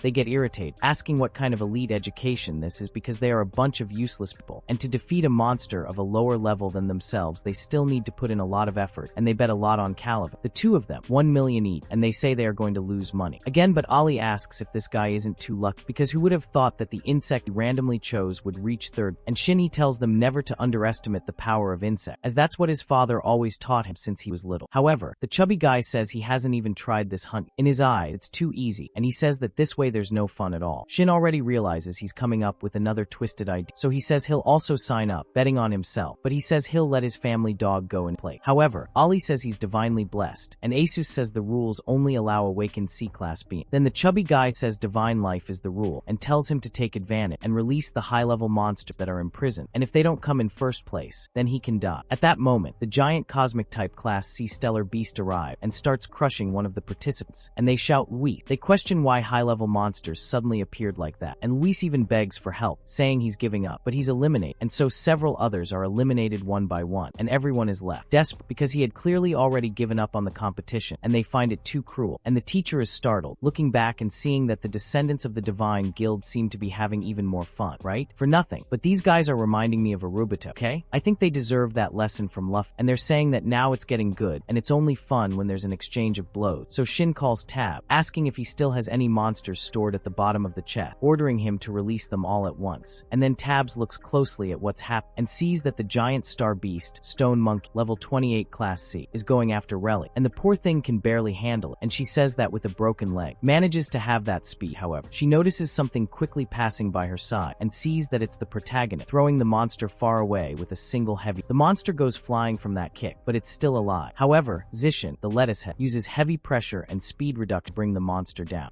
He says he managed to hold on, and he uses the meteoric pressure that the protagonist takes advantage of to go after the monster, successfully killing it in a single attack. He obtained 4 meteorites, gaining 10 more points. Relly is surprised, as this is the 3rd time he has helped, and even though he says he works as a team, in practice he is the one commanding the entire battle. Furthermore, he only used the warrior profession, and the protagonist gains 1700 experience points. He thinks he's in the right place, so shortly after, the warrior profession levels up too, and all the professions he uses in combat gain experience. However, he thinks he can't easily expose his other professions, seeing that drone nearby. But then he notices something coming from the darkness of the forest, and he thinks he needs to find an isolated space. He goes to that dark forest in the center to do so, and Zixing observes Palico, saying that his team is cooperating very well, and it seems that first place will be between them, and the 4th place finisher is falling far behind. But then Relly notices something strange. Someone is rapidly climbing the rank, and the protagonist notices that it's Ganix, and he questions how he got into the competition, and how he successfully defeated a level 29 cosmic beast, killing that elephant and earning another 10. He's the blessed divine rank B cloud type warrior, and the beast is even wearing the Saint Seiya armor, easily defeating everyone, and he even surpasses the protagonist. Nezoke starts laughing, saying that his ranking has already surpassed Tab, and the person he chose isn't anything special. This time he takes first place, but Ali says that letting the blessed divine one participate in his place is pure cheating. However, he says that Tabs hasn't lost a single bet, and they're finally going to see him lose. Shin asks them if they want to raise raise the bet, and they can freely change the person they're betting. He raises Bahia's bet to 100 million, asking if they have the courage, but Ali asks if he's gone crazy today, and AZ says that 100 million is equivalent to a whole week's contract. Lake says that Ganix is the most loyal dog he has ever raised, and since he wants to give away so much money, agreed. Nesishin then says that to increase their motivation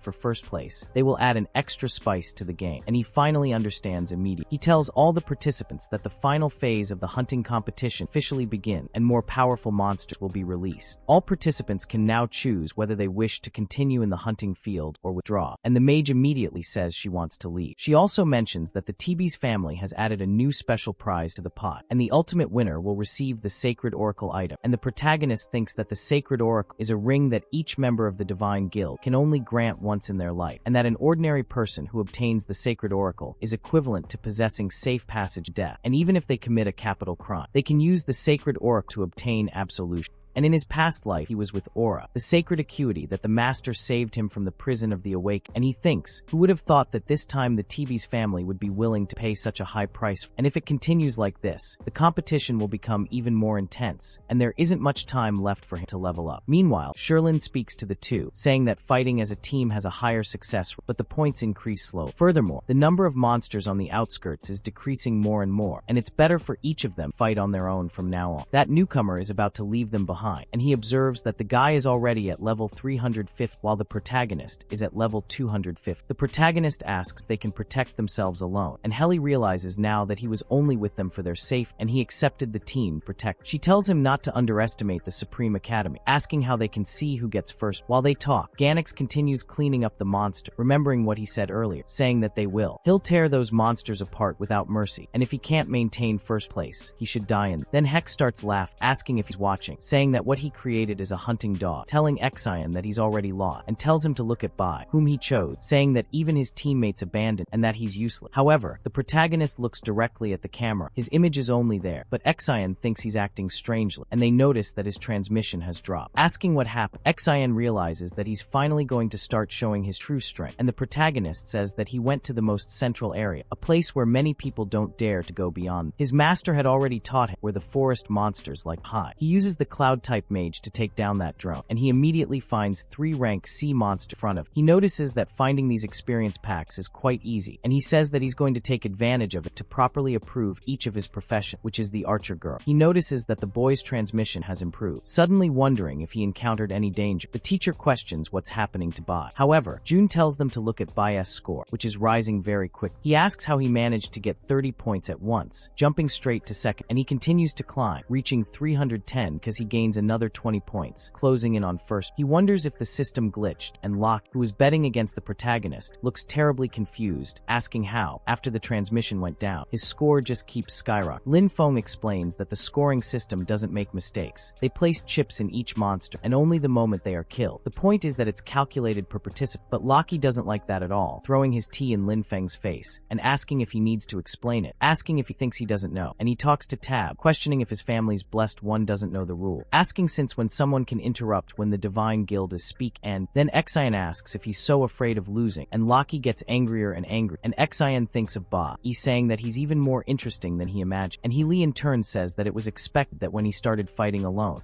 he was going to reach the other, but he couldn't imagine or that it would be that fast, since the boy already has 620, and Exion, seeing this, notices that if he continues like this, he will easily take first place, and the protagonist reaches 750, and Exion questions how this is possible, asking if it's something a human can do, wondering if when Ba-E was fighting them, he was hiding his strength all this time, and this is an opportunity to show power for the Divine Guild, and the central area is dangerous, but there must be even more monsters. Buddy, I'll teach you something you have to take heart. A bird that follows a bat wakes up upside down, and he thinks he'll also head towards the central area so as not to fall behind, and as long as he stays away from the Black Mist Forest, there shouldn't be any danger. And already in the Black Mist Forest, the protagonist is surrounded by several monsters, and he notices that he has finally arrived, saying that on the way there, practically all the monsters in the inner area have already been killed, and he is at level 25 of the Cloud-type Mate, at level 27 of the Warrior-type Nuclear, and at level 24 of the Flower-type Summon, and these professions have leveled up considerably, and perhaps he can take the warrior to rank B, and 2 more summon monsters. They made a contract, and he has the Floral Soul contract, and Shaolin is used to help him locate enemy and analyze the surrounding environment. And as for Kong Kong, he fights alongside him and talks to Shaolin to help him check if there are still monsters nearby. But he ends up feeling a huge thud falling to the ground, and thinks that as he imagined, it's that feeling again, and he thinks it's right there, wondering if it was him who was calling him. And he feels that sensation from when he received the Demon King's heart, and he talks about Belfinger, asking him to let him help him once more and consider it a welcome gift. Then the protagonist asked the Demon King what he wanted to negotiate and what the price would be, and at that moment he said that when he returned, the protagonist would have to do something, but what he says simply scares the protagonist, and the protagonist in the present says it seems the time has come to fulfill the promise she made to the Demon King, and the teacher starts to get a little nervous, as she hadn't imagined the hunting competition would turn into this situation. Among the top 3 are from her school in the Yang Kingdom, and June acknowledges that Bahia is truly absurd, but so far there hasn't been a broadcast. It's impossible to know how he did it, so the girl says that maybe he went to the central area. She explains that before the cultivation journey at her Supreme Academy, they had preparatory classes about the hunting competition, and in fact the entire hunting competition area is extremely vast. They can't see everything, so they can only follow it through the pro broadcast. And there's the basic hunting area, the high difficulty hunting area, and the Black Mist Forest. And she says that the entire hunting grounds are divided into these parts, and what they're seeing now is the basic hunting area where the monsters that appear are lower level and less numerous, and the further they go in, the more difficult they become.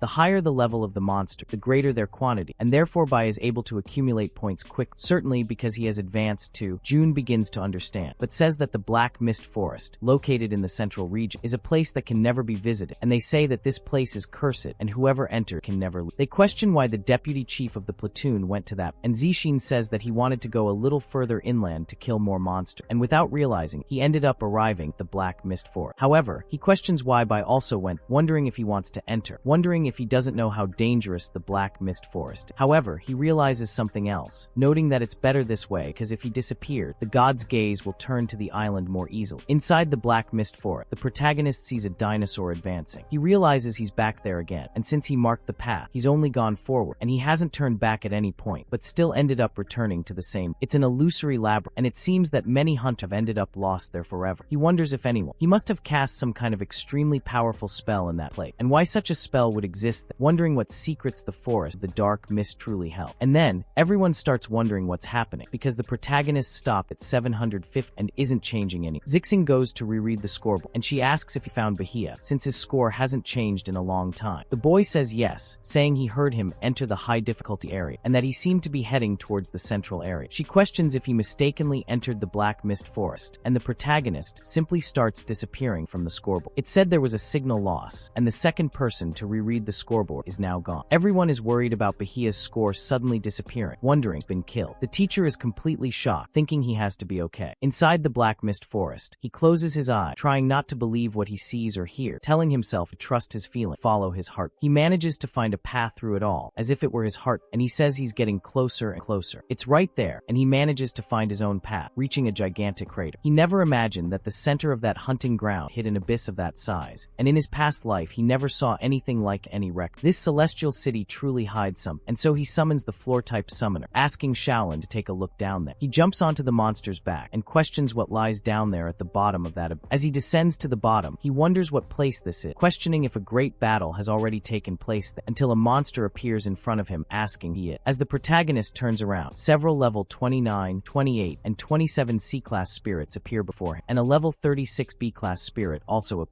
A star warrior lord, warrior from the dead soul. He questions how to invade the forbidden place, ready to kill the protagonist. Helly retraces the protagonist's step, revealing that the frozen wounds and burn marks were indeed inflicted by Bai. She explains that they searched the entire surrounding area, and Bai's tracks only lead down that path to the dark snow. She states that the monsters there aren't strong enough to put him in danger, so he must have gone in. However, Zixing suggests he should return and hunt the monster, and if he's still alive, he'll come back. Helly denies this, saying she'll go in to look for him. He doesn't believe what she's about to do, and she starts blaming him for not warning him about the danger of the Black Mist Forest. Zixing then calls the captain, saying that this is the dangerous forest, and that if she goes in like that, he'll have one less competitor. I knew that guy was a scoundrel. Man, ever since he showed up he's looked like a scoundrel, and she's also lost in the middle of all that. And that's when he starts laughing, asking if she's an idiot, because he went in there alone, and then he asks what they're going to do, because he thought the competition would be a little more interesting. And now it seems that first place will surely belong to his hunting dog. And then the twins talk to Zixing, asking what exact is in that dark forest, and why the people who go and never come out again. But Lei doesn't care about. After all, the event is about to start, and there are only a few minutes left until midnight, and Zixing just watched, wanting to know what will happen, still totally engrossed. And at 11:58 a.m., everyone who's left is completely broke after facing those things, trying to heal. And then the guy tells his girlfriend to hold on a little longer, because the competition ends at midnight. But she says it hurts too much, and Caliban says that they were told they could give up, but they didn't open any exit passage for them. Luckily, they found that place with few monsters to hide in, and he thinks he doesn't care about the score anymore. They just need to hold on until midnight, and he says that their lives aren't mediocre like those commoners, and they have to get out of there alive. And then time runs out, and it's said that the normal stage has ended. And then Caliban is surprised that they've already made it and can leave, and so they begin the final bonus stage, and the battle of the boss is about to enter the hunting ground, and nobody understands anything. It's said that the final boss is about to enter the hunting area, and everything starts to shake. They say this will be the hunter's last chance to change the score, and they feel an earth. The girl asks why it's not over yet, and it's said that whoever defeats the boss will immediately win 1,000 points, and the grand finale awaits them. However, Caliban doesn't like this at all, telling them to let him go quick, asking if it wasn't agreed that the hunting competition would end at midnight, begging to be let go because he doesn't want any more prizes, and he's from a noble family. But as he speaks, a monster comes, kills him, and drains his energy, finishing off that fool oats. Then the Flora monster appears and kills him in sec, and everyone is terrified.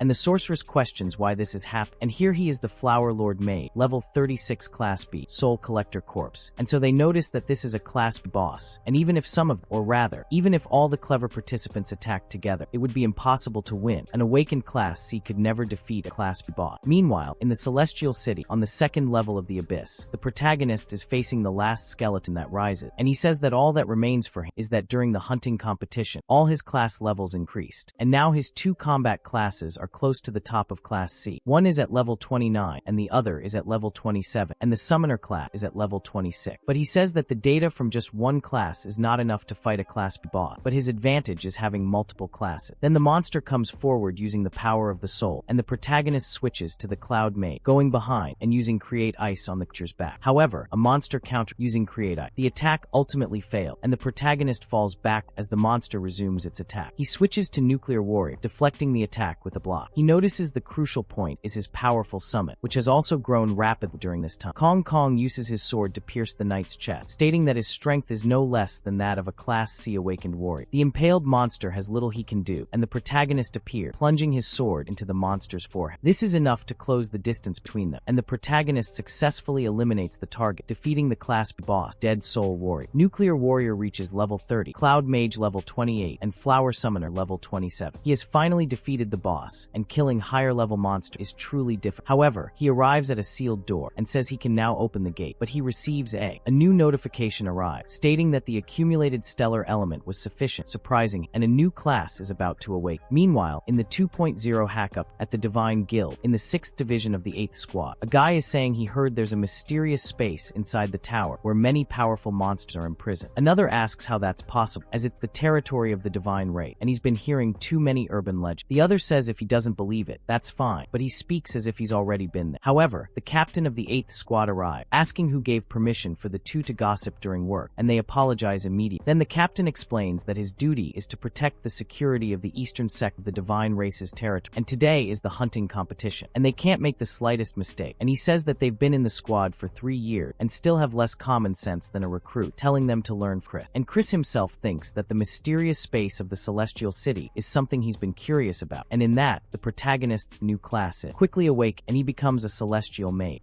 He has successfully awakened and is a Red Star Maid, and he quite likes it, and he notices that it's the same class as the Shishi. So he's surprised, Ponce again. He receives that blow to the chest, and the sensation is growing stronger. It must be right behind that, so he switches to the Nuclear Warrior form and cuts through it, completely destroying the chain. He opens the door with his bare hand, and inside, something is trapped, bound by enormous chains to a gigantic pillar. It's an S-class monster, chained with Purgatory Chain, and it's the Stellar Soul Lock, holding a man high above it. The protagonist, seeing the man, is surprised, and the man asks if they sent someone else to humiliate. The protagonist asks if it's Samuel, and the man asks how he knows that name. The protagonist says he came to save him, and Samuel doesn't quite believe it. The atmosphere changes completely, and quick, the man's strength closes the door. Something reappears right next to the protagonist, the Star Warrior Lord clasp. He questions what's happening as he adjusts. He kills it, and when he looks back, another one of those monsters appears right behind him, and several more appear in front of the protagonist. 3 of them them for him to face, and he questions how it's possible, since several appeared at once, and then the monsters prepare to attack the protagonist, saying that entering forbidden territory means death, and a level 40 star warrior commander Lord of Class B, a dead soul general, also appeared, and the protagonist thinks that things have now become complicated, but then Samuel starts laughing, saying that he really did clear the way, fighting his way there, and ended up attracting them all at once, and the protagonist tells him to stop talking nonsense, asking how to free them, but Samuel says that he hasn't even found the key, and still dares to say that he came to save him, and the protagonist thinks about this key, and he notices that the size of that weapon matched perfect, and the weapon is in the hand of that level 40 monster, and both possess a stellar power, and he notices that the sword in his hand is the key, and so Samuel says that the boy's reflexes are quick, but he should also know how arrogant it is to say he'll save him, and with his current abilities, he'll only become another dead soul under blade. However, the protagonist says it's no coincidence that the divine race organized the hunting competition, prohibiting awakened beings above Class C from participating because they want to cover everything, and they know that even if a Class B awakened being finds that place, he will surely die without leaving a trace. Thus, Samuel notices that from what it seemed, he already knows his end. However, the protagonist says he won't die obedient, switching to the nuclear warrior, asking if Samuel wants to make a bet, asking if he would obey him if freed him, speaking to the demon king Samuel, who has a level that is not even possible to see, and he notices that the boy shows no sign of fear, saying that it's interesting, telling the protagonist that he's made a bet, and if he really manages to free him, he, the demon king, will accept any condition. Ines, the general, feigns death and prepares to attack the protagonist, bringing his sword down on the boy, but the protagonist manages to dodge. However, the beam of that sword is still very strong, and he thinks the attack power is absurd,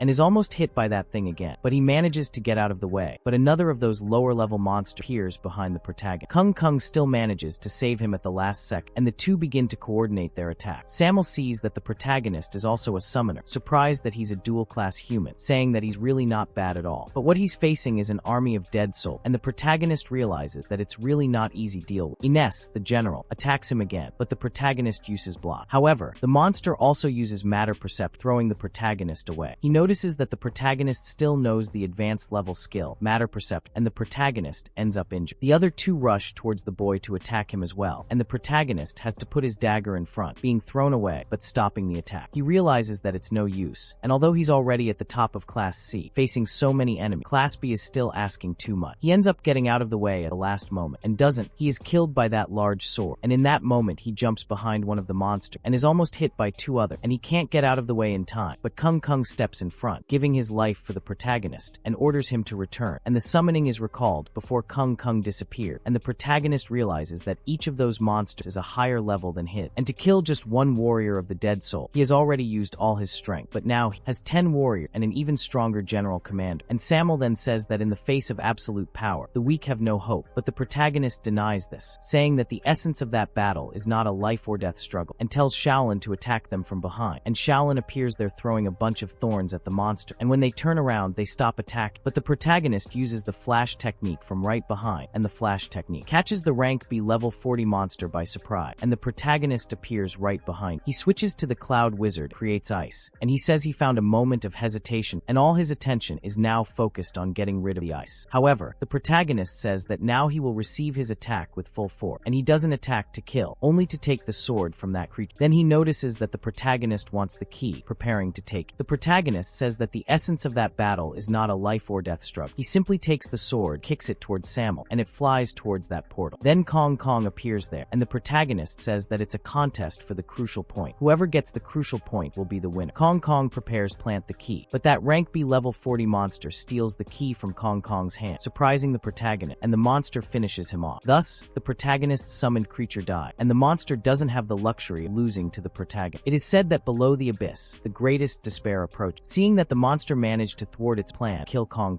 the protagonist is surprised, and Samuel says that the protagonist greatly underestimated their strength, and that these undead are completely different of the other beasts he faced. It was his subordinates, and in that situation the protagonist is in a very bad situation, surrounded by all the monsters and alone, and then the level 40 monster gets close to, but the protagonist dodges with a flash. However, another monster comes from behind trying to hit, but the protagonist gets out of the way again, and he even manages to land on the creature's sword, hits it in the face. Then the other one comes at him, and the protagonist changes his sword grip, attacking the monster as well, and Samuel says that his agility is really good, and the protagonist uses block, avoiding all attacks. attacks, and Samuel also notices that his class development has also reached its limit, and for a weak human, he is certainly one of the best, but he is alone while they are a team, and no matter how you look at it, he has no chance of winning. And the protagonist is realizing this twice, and he says that he also had a team once, remembering he thought he didn't need a team, saying that alone is enough, and he's not used to doing raids with other people, but his boss says he knows about, and he thinks he's the best of all, and is afraid that others will hold him back. But he says that's not what he meant, and says that he's just not very good at dealing with. But the master says that's nonsense, saying that the two get along very well. But he says that's because he's his master, and the master tells him to stop talking nonsense and try, saying that they are all elite generals that he chose, and they should also have some friends. And the protagonist says that he thought that because they have different personalities and background, it would be difficult for them to get along. But he didn't imagine that they would stay together for so many years, and he was never fighting alone. And since the day he returned, he hasn't been alone, saying that he always carried their hatred. And so he switches to the celestial mage, using the earth eruption, lifting everyone, and that celestial mage is able to alter the surrounding terrain, and he takes the monster, trapping them in some corner, separating some from other. And when he finishes separating those things, he summons several thorns to kill the monster, and they are quickly impaled and stuck. And he says that he has been familiar with several different classes for a long time, and the last one remaining is that monster with the key, and he prepares to throw it at the protagonist. But he doesn't throw it, he just appears in front of the boy, impaling the neighborhood. And the protagonist says that a blow from a Class B lord is really brutal, but he grabs the arm of that thing, surprising, and says that he can only break the ice depending on his weapon. But now he can no longer strike, and he begins to activate all the elemental power, using the glacial world, a mage ability again in Class C. He uses all his elemental power to freeze the target in front of him, and the success rate is drastically increased. The monster is surprised by what the protagonist is doing, and Samuel realizes that the guy first used the stellar mage ability to push the other soldiers away, creating a one-on-one situation, and then used himself bait, letting the enemy's weapon pierce a non-fatal part of body. The instant the opponent couldn't use the weapon, he switched to the mage class and froze the adversary.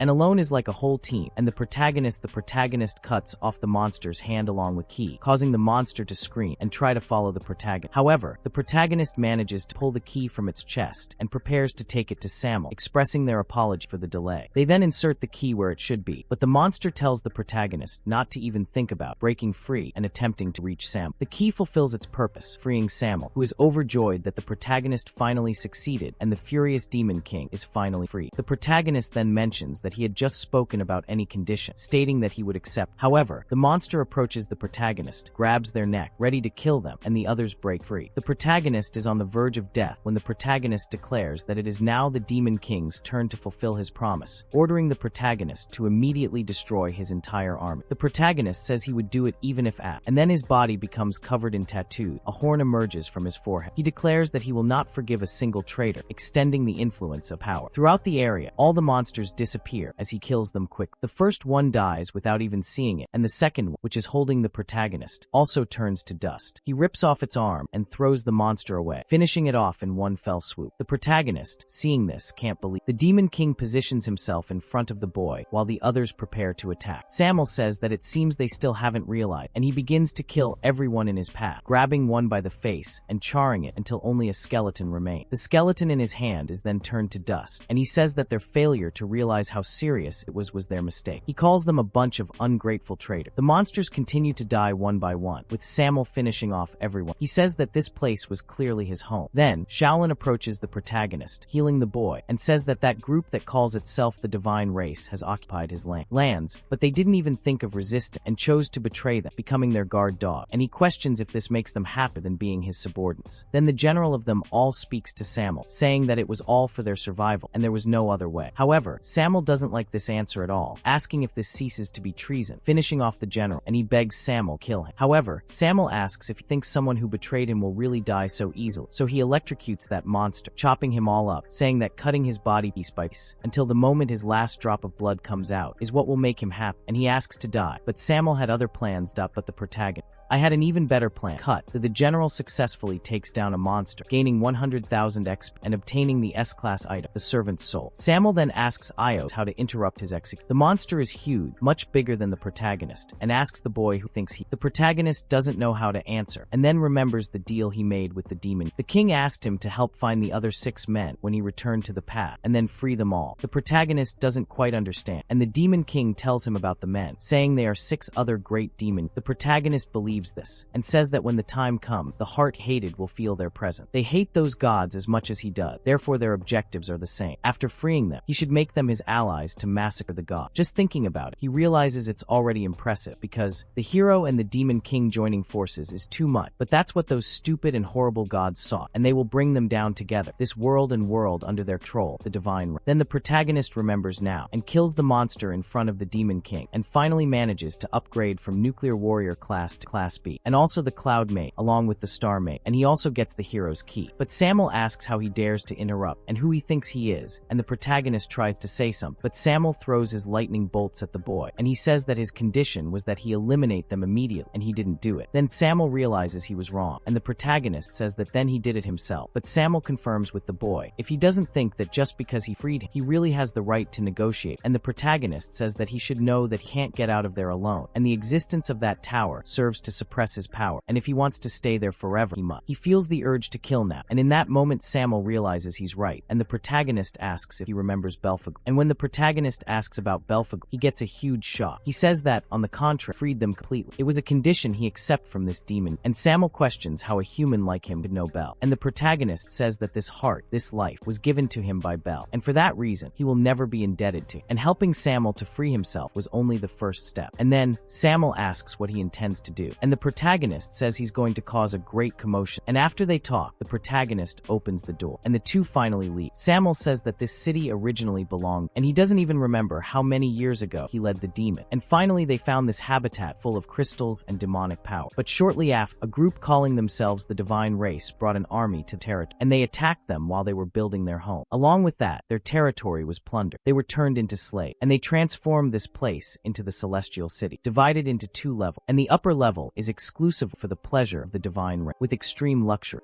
and the lower level already imprisons the human tried to exist, and his former subordinates, and that divine race placed a barrier at the upper level, imprisoning them there forever, and these enslaved beings have to repeat this work day after day, and some even turned into, and the extraction was too much for them, and all just so that the Celestial City continue flying, and provide energy for the pleasures of the higher level. And these guys haven't committed any crime, but they suffer this humiliation. Some even forgot their own name, and what if the divine race had no other options against him? They could only chain him up. Perhaps he had already fallen to that same fate. Then Prada thinks about this Celestial City, saying that it is truly the most accurate representation of that world. And those who are at the top, they sit comfortably in the heights, watching over enslaving and humble being. And there has never been justice in this world. But since all the energy of the Celestial City comes from there, it becomes easier. And Samuel doesn't quite understand. And Prada says that he releases everyone from that level. And then he destroys the energy furnace, and he will return to the upper level. And he will destroy the barrier that holds them captive. And Samuel finds that strength, asking if he can do it with just his strength, saying that it won't be enough. The divine race wouldn't project a barrier, that it could be destroyed from the inside so easily. But Prada questioned who said he's alone, and before entering the hunting ground, he left everything prepared, and it's all ready. He's going to get everyone out of this cursed place, and let them all return to their original world. And he says he's going to demolish that Tower of God. And all this is happening outside. Everyone's freaking out, with that flower wizard lore, corpse collecting soul. And they keep saying that even if everyone joined together, it would still be impossible. And they're awakened Class C. They would never be able to defeat a Class B boss. So one of them tells them not panic, because they can fight together, and who knows, they might be able to defeat. But one of them says he's crazy, asking if he thinks their lives are medium, like those of those commoners. He said they come from noble family, that they study at private academy, and if he only knew how dangerous it, he wouldn't have gone in even under the death penalty. And it turns out the other guy is still being sucked, and he asks if he's seeing that. It looks like a normal monster, and that's much worse. They're not like those who participate in that absurd tournament for a little bit of money. But that's what pissed the guy with the spear gets really mad about. Tell him to stop living his own fantasy, and they're not competing of their own free will. And he remembers the day when the men of the divine race, they arrived at his apartment, saying that his wife had been selected to participate in this edition of the hunting competition. But he denies this, saying that she just gave birth and is still breastfeeding. He wonders if he can go in her place. And then they ask if he means that he intends to disobey an order from the divine, and he says that the hunting competition is just a massacre created by the divine race for entertainment, and they are all nothing more than toys of the god. And from the outside, things are only proven by those spoiled brats of the race of God, laughing at the situation, and he was going to say it was too funny. Meanwhile, Ice orders the boss to finish him off quick, because he wants to see the hunting competition, the most exciting of all, but Shin doesn't seem to.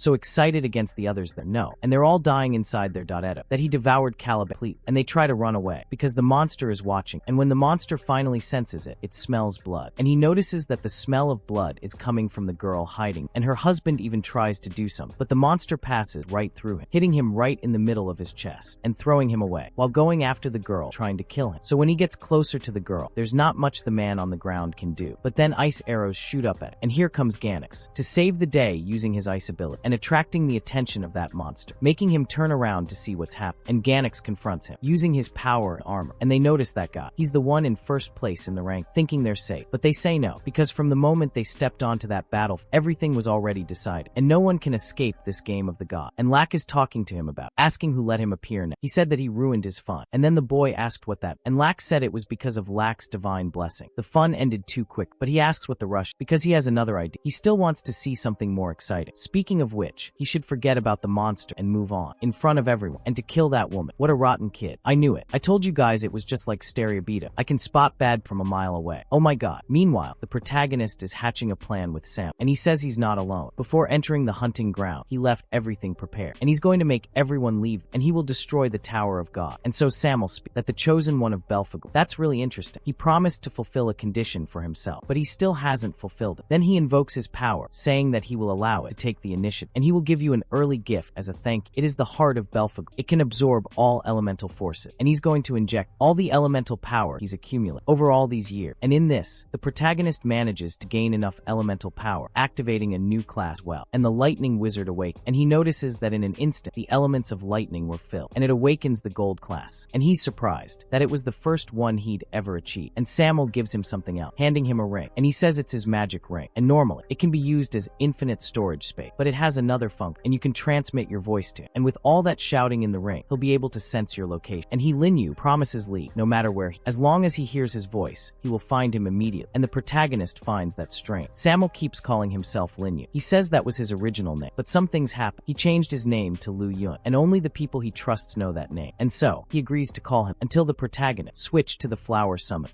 saying that time is running out, and he should go up.r. And as soon as the barrier is destroyed, he must get everyone out of Lee immediately, and the Shaolin is summoned by the protagonist. Lu Yun says that the next time they meet, they'll have to drink a lot. He matches the Demon King, and he says they're going to turn that playground of the gods upside down, completely upside down. And there he is, along with everyone else in Ganon. He's looking back, and Loki is ordering him to kill that, and that's it. The man asks what he's going to do, and Loki tells him to hurry up, because in front of that, he must kill his wife, and everyone thinks Loki very cruel, but he says that's what makes it fun. But Ganix destroys that intercom, ordering them to get out of there quick, even if they have crawl. They must leave now, and everyone is surprised, especially Locke, wondering what that means. And then Lai wonders if that divine blessing. He dares to do it. He doesn't dare. He already had. He already did it. And Loki says he had the courage to break his head, and when he gets out of there, he's going to finish him off. But tell them to look, because there in the rank, someone climbed quite a bit and is coming back. Bahia reappears, and he's not dead. And when the protagonist emerges from within, he thinks that this hunting competition from beginning to end was just a game of the god, whether they are demon or awakened competitor. All who entered that, they are merely participants in the game, but the most important participant is still missing. And now, the time has come for them to join this game. And he says that this world, it's like a vast forest of black fog. And once you enter their sphere of control, you'll never be able to find the right direction. But in his past life, he spent his entire existence living in the lies woven by the god. And now, looking back, he realizes there were so many flaws, just like in the forest of the dark myth. And he sees the Lord of the Flower Myth, the great demon of illusion, right in front of you. So, he sees that he's supplying energy to that, and he's stuck right there. And he realizes that this is the source of the black mist. And it seems he is too. He's just a poor wretch trapped by the divine race. So, he gets close to that. Meanwhile, a flashback of young Relai. She appears. She asks her brother what happened, and he tells her to wake up quick, calling her to come with, and the two of them hide. And he asks the girl not to make a sound. And so, someone enters, asking her to look. And when the girl looks outside, a huge monster holding both of their parents. And he asks where they ran away to. And the girl is surprised to see her dead father, and her mother too, covered in blood, lifeless. And the monster ends up finding them inside, and the girl starts screaming. But then the protagonist shows up, waking her up, and he says that she just fell into a dream of the darkest, but now everything is alright. And when she sees Bai, she's surprised, and he says it's over, and everything must come to an end. And then Relai's score also returns, and she starts laughing, saying that this is too funny, and that's quite a twist, because it seems Laik is going to lose the bet again, and he forgot. I don't know if that's not too shameful. And in that, Laik speaks to Tebi. He says he demands they release the demonic stimulant, but Shin doesn't quite understand, saying it's too dangerous. What if a Class B lord is stimulated by Aquit's going to be a mess? And he says that's exactly what happened. And he doesn't give a damn who wins or loses now. He just wants them all to die in, so they're going to vote, because they have 5 members of the divine race present. And he asks the others if they also don't want to see something even more cruel. And Laik says that if there's fun to be had, of course they want to see. And ASU says that he doesn't feel even a little bit of pity for his own divinely blessed. Alice tries to talk to her brother, but Laik says everything is fine, and they already have 3 votes. And he tells Shin to drop it immediately, and Shin simply agrees. And Laik says that Rankin is obstructing the He's telling them to turn it off so he can watch, because he wants to see with his own eyes how they die. And that's when the stimulant really kicks in, and it starts spreading all over the place. Then people ask what's going on and what that thing is, and Gashin, seeing this, realizes that the stimulant reached the monster and made it even strong, because he is in a state of frenzy. Then the monster leaps and begins to increase its attack power, its vigor, and also its elemental power, and everything around is drained by that, and the monsters around it get even stronger. And Gashin thinks that these monsters have been strengthened, and he intends to eliminate everyone inside the barrier. And Laik says that's exact, and that's the result of disobeying, calling him trash, and saying he belonged to the lower class, saying that those vermin shouldn't dare think they can escape his control, and that they are just rats who deserve to live forever in dark sewer. Never think of resisting him or any member of the divine race. But then a fault occurs in the electrical system, and the system says that the protective barrier will fail soon. So Laik is surprised and asks what's happened and what's wrong with the barrier, and so the barrier system failed, and they all become vulnerable to those monsters. And then Laik asks this thing wasn't meant to isolate him, the monster, asking how this could cause problems. Then Shing says that someone destroyed the celestial city, and the monster, completely frenzied, goes near Laik and throws out its hand to try to grab him, and he starts begging Gashi to save him, trembling like green stick. Seriously, I've never rooted so hard for a monster. I think the last time I rooted so hard for a gigantic CGI monster was in King Kong. And a while back, a scientist was saying that to ensure the celestial city float in the sky forever, he designed 2 energy systems. One is the 2nd level energy furnace system, and the lower level needs workers and magic crystal constantly supplying energy upper level. And the second is the external backup energy storage system. This system stores enough energy to keep the entire celestial city running for at least a month. And if the first power system has any problem, the second backup system will be activated immediately. And so they ensure that the celestial city floats in the sky forever, even if dangerous invaders enter the territory of the divine race. This power system combination is sufficient to guarantee the safe everyone divine territory. But then that man in front says that no one would dare. invading the territory of the divine realm, and the city the Celestial will surely remain forever above all. But in the present, Loki starts to get scared and ends up dying, and they don't know what's happened, and Shin thinks the barrier failed, which means someone destroyed the power, so he wonders who would be capable, and who would be capable of actually being there destroying. Lu Yong is freeing everyone and destroying everything. He says the furnace has already been destroyed by it, and now the rest is up to the protagonist, and so the system switches and starts using reserve energy, and everyone gets terrified. Then the twins think that was a huge scare. However, the backup power is also destroyed, and the barrier fails completely, and the propulsion devices on the observation plat fail. The viewing platform collapses on top of everyone, and they fall to the ground at the same level as the monster. Loki asks what's going on, and what kind of reserve energy is it. Shin thinks this wasn't an accident. Someone deliberately destroyed all the energy devices in the Celestial City. Meanwhile, outside, everyone is making a mess, and the one making the mess is the protagonist's own monster. And he says that this energy is truly delicious, and he tells the master that he perfectly completed the mission given, and Kinzai is promoted to clasp, and he tells the protagonist to remember to give him a great reward later. But the protagonist tells him not to get too excited, and the most important mission has not yet been completed, and he says he understands. And then Relly asks what exactly happened, and he says that everything seems to have spiraled out of control, and with the barrier disappearing, everyone prepares to escape, and the two lovers think they will finally be able to return alive. But the monster appears nearby, but it goes after the divine realm, and they are the ones who quickly send word to the nearest divine squadron. But the monster goes straight for Bollo Fofo, and he questions why he's looking at it. And before the guards could do anything, she continues screaming for help, and the two twins are terrified, and the monster, in a frenzy, simply gets rid of everyone. And Lin Feng says that although the level of these monsters isn't high, he tells Shin to be careful, and Shin talks to Lin Feng. And faced with that scene, it doesn't matter how they look at it. There's only one possibility, and after so long, someone has dared to rebel against the divine race, and he is completely stunned by this situation. And there, seeing that his subordinates had captured that thing, he ordered them not to kill him so easily, saying that wretch almost killed him, saying he's going to torture him to death, cut by cut, ordering him to knit for him. And then the protagonist arrived, now using the nuclear warrior, and he says to take full advantage, losing control at this moment, because whether they are powerful monsters or arrogant humans, anyone who falls into Lycogen's hands becomes nothing more than a toy torture. He is the most direct reflection of the ignorance and cruelty of the divine race, and the protagonist prepares to go straight to the monster he is holding, killing that thing, ending it right there, in a single blow, and the target is eliminated right, the soul-collecting corpse, and it gains 88,000 XP. Obtaining the bone from the dry forest, and with that, he earns another 1,000 points, and the protagonist says that this hunting game finally has a winner. However, Lake asks who gave him permission to attack, but then they start hearing a huge noise, and the twins ask what's going on, and Shin can't believe it. Perhaps this isn't even a rebellion, and Kenzai tells the protagonist that exactly as he said, the structure of the celestial tower is very fragile, and they certainly didn't expect him to destroy the supporting pillars direct from the inside, and the mission he was given, he completed successfully, and the barrier was destroyed, and everyone is in shock, because the city is crumbled. Then Shin thinks that those rebels are doing something absurd. And now the Demon King Luyu, in his level 555 dragon, shows up, and they're declaring all-out war against the god's dominion. Man, seriously, this is ridiculous. And the captain of Squadron 8, looking from afar, sees that the celestial tower has indeed collapsed. And they say that the 8th Squadron must go rescue the backup system and find out exactly what happened. So he goes there to have all the troops follow, and they leave immediately. But then they even consider getting out of there before Luyu does. Using his dragon form, frightened everyone. He threw lightning bolts all over the place, and it is in that form that he speaks with Tebi. So Tebi's hadn't said that the strongest monsters were only clasped. Then he asks what that story is about the giant dragon, and Shin thinks that's the giant dragon his grandfather never managed to kill in the past. He gets scared by that, because he really did appear again. Then the statue of the gods that's there is destroyed by the dragon, and they notice that the statue of Cadmus has turned to dust. It was destroyed by a single lightning bolt from the dragon, and Luyu says it was kept underground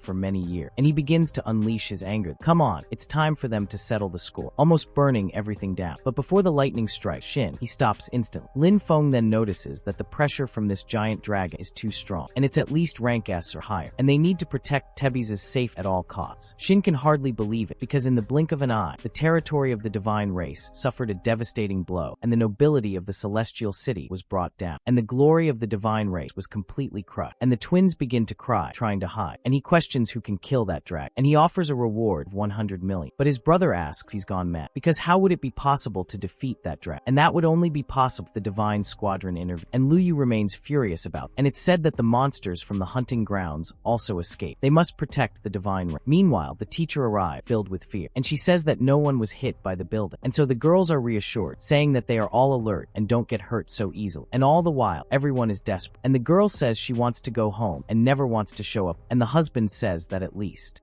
they've already managed to escape the hunting, and there he is with his wife in his arms. Meanwhile, Loki is yelling. Shin is telling them to call the divine squad immediately, and he also starts hiding behind Gan, and he orders Shin to make him say something, but Shin is frozen, because they destroyed the territory of the divine race. They freed the demon king from the lower level. This is a destruction premeditated long against the entire class of the divine race. And anyway, the rebels definitely infiltrated that competition, and he wonders who it was. And when he looks at Bahia, the protagonist is talking to the ring, saying that he's still injured, telling him to take his companions and get out of there quickly. And then Leon asks if he's going with, because he caused such a huge mess. The divine race will not let this go unpunished, and the fact that he went to the abyss will be discovered very soon. But the protagonist tells him to relax, because he has his own plans. And when he decided to enter the hunting competition, he had already planned everything. Meeting him was just a coincidence, and this game of hunting against the gods is only just beginning. And now it's time for his revenge. And in that, Leon starts to find the protagonist quite interesting, saying that he's beginning to understand why Belfi chose him this time. But the protagonist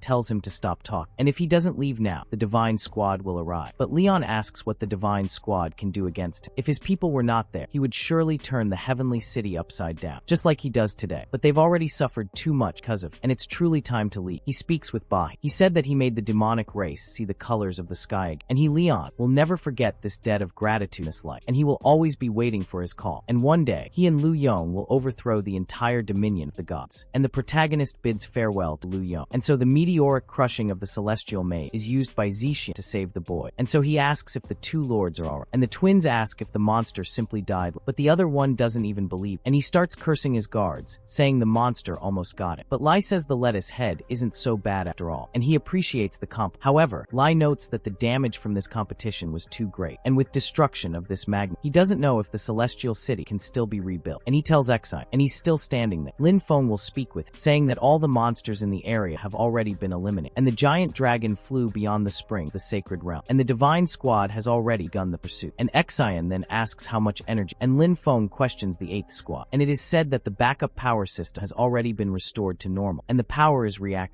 system is restored, and so everything goes back to normal. Meanwhile, Bai is just standing there watching, as if he wasn't the one who had done it all. My friend, the cinema. I really want to see the protagonist revenge. And if you also want to see that revenge, don't forget to leave a like, because now we're up to date, and very soon we'll have the continuation. So, the manga is complete as of today, and I'll definitely see you in the next video, in case you want more. And there's still some really good stuff coming this month. You won't regret waiting. Bye.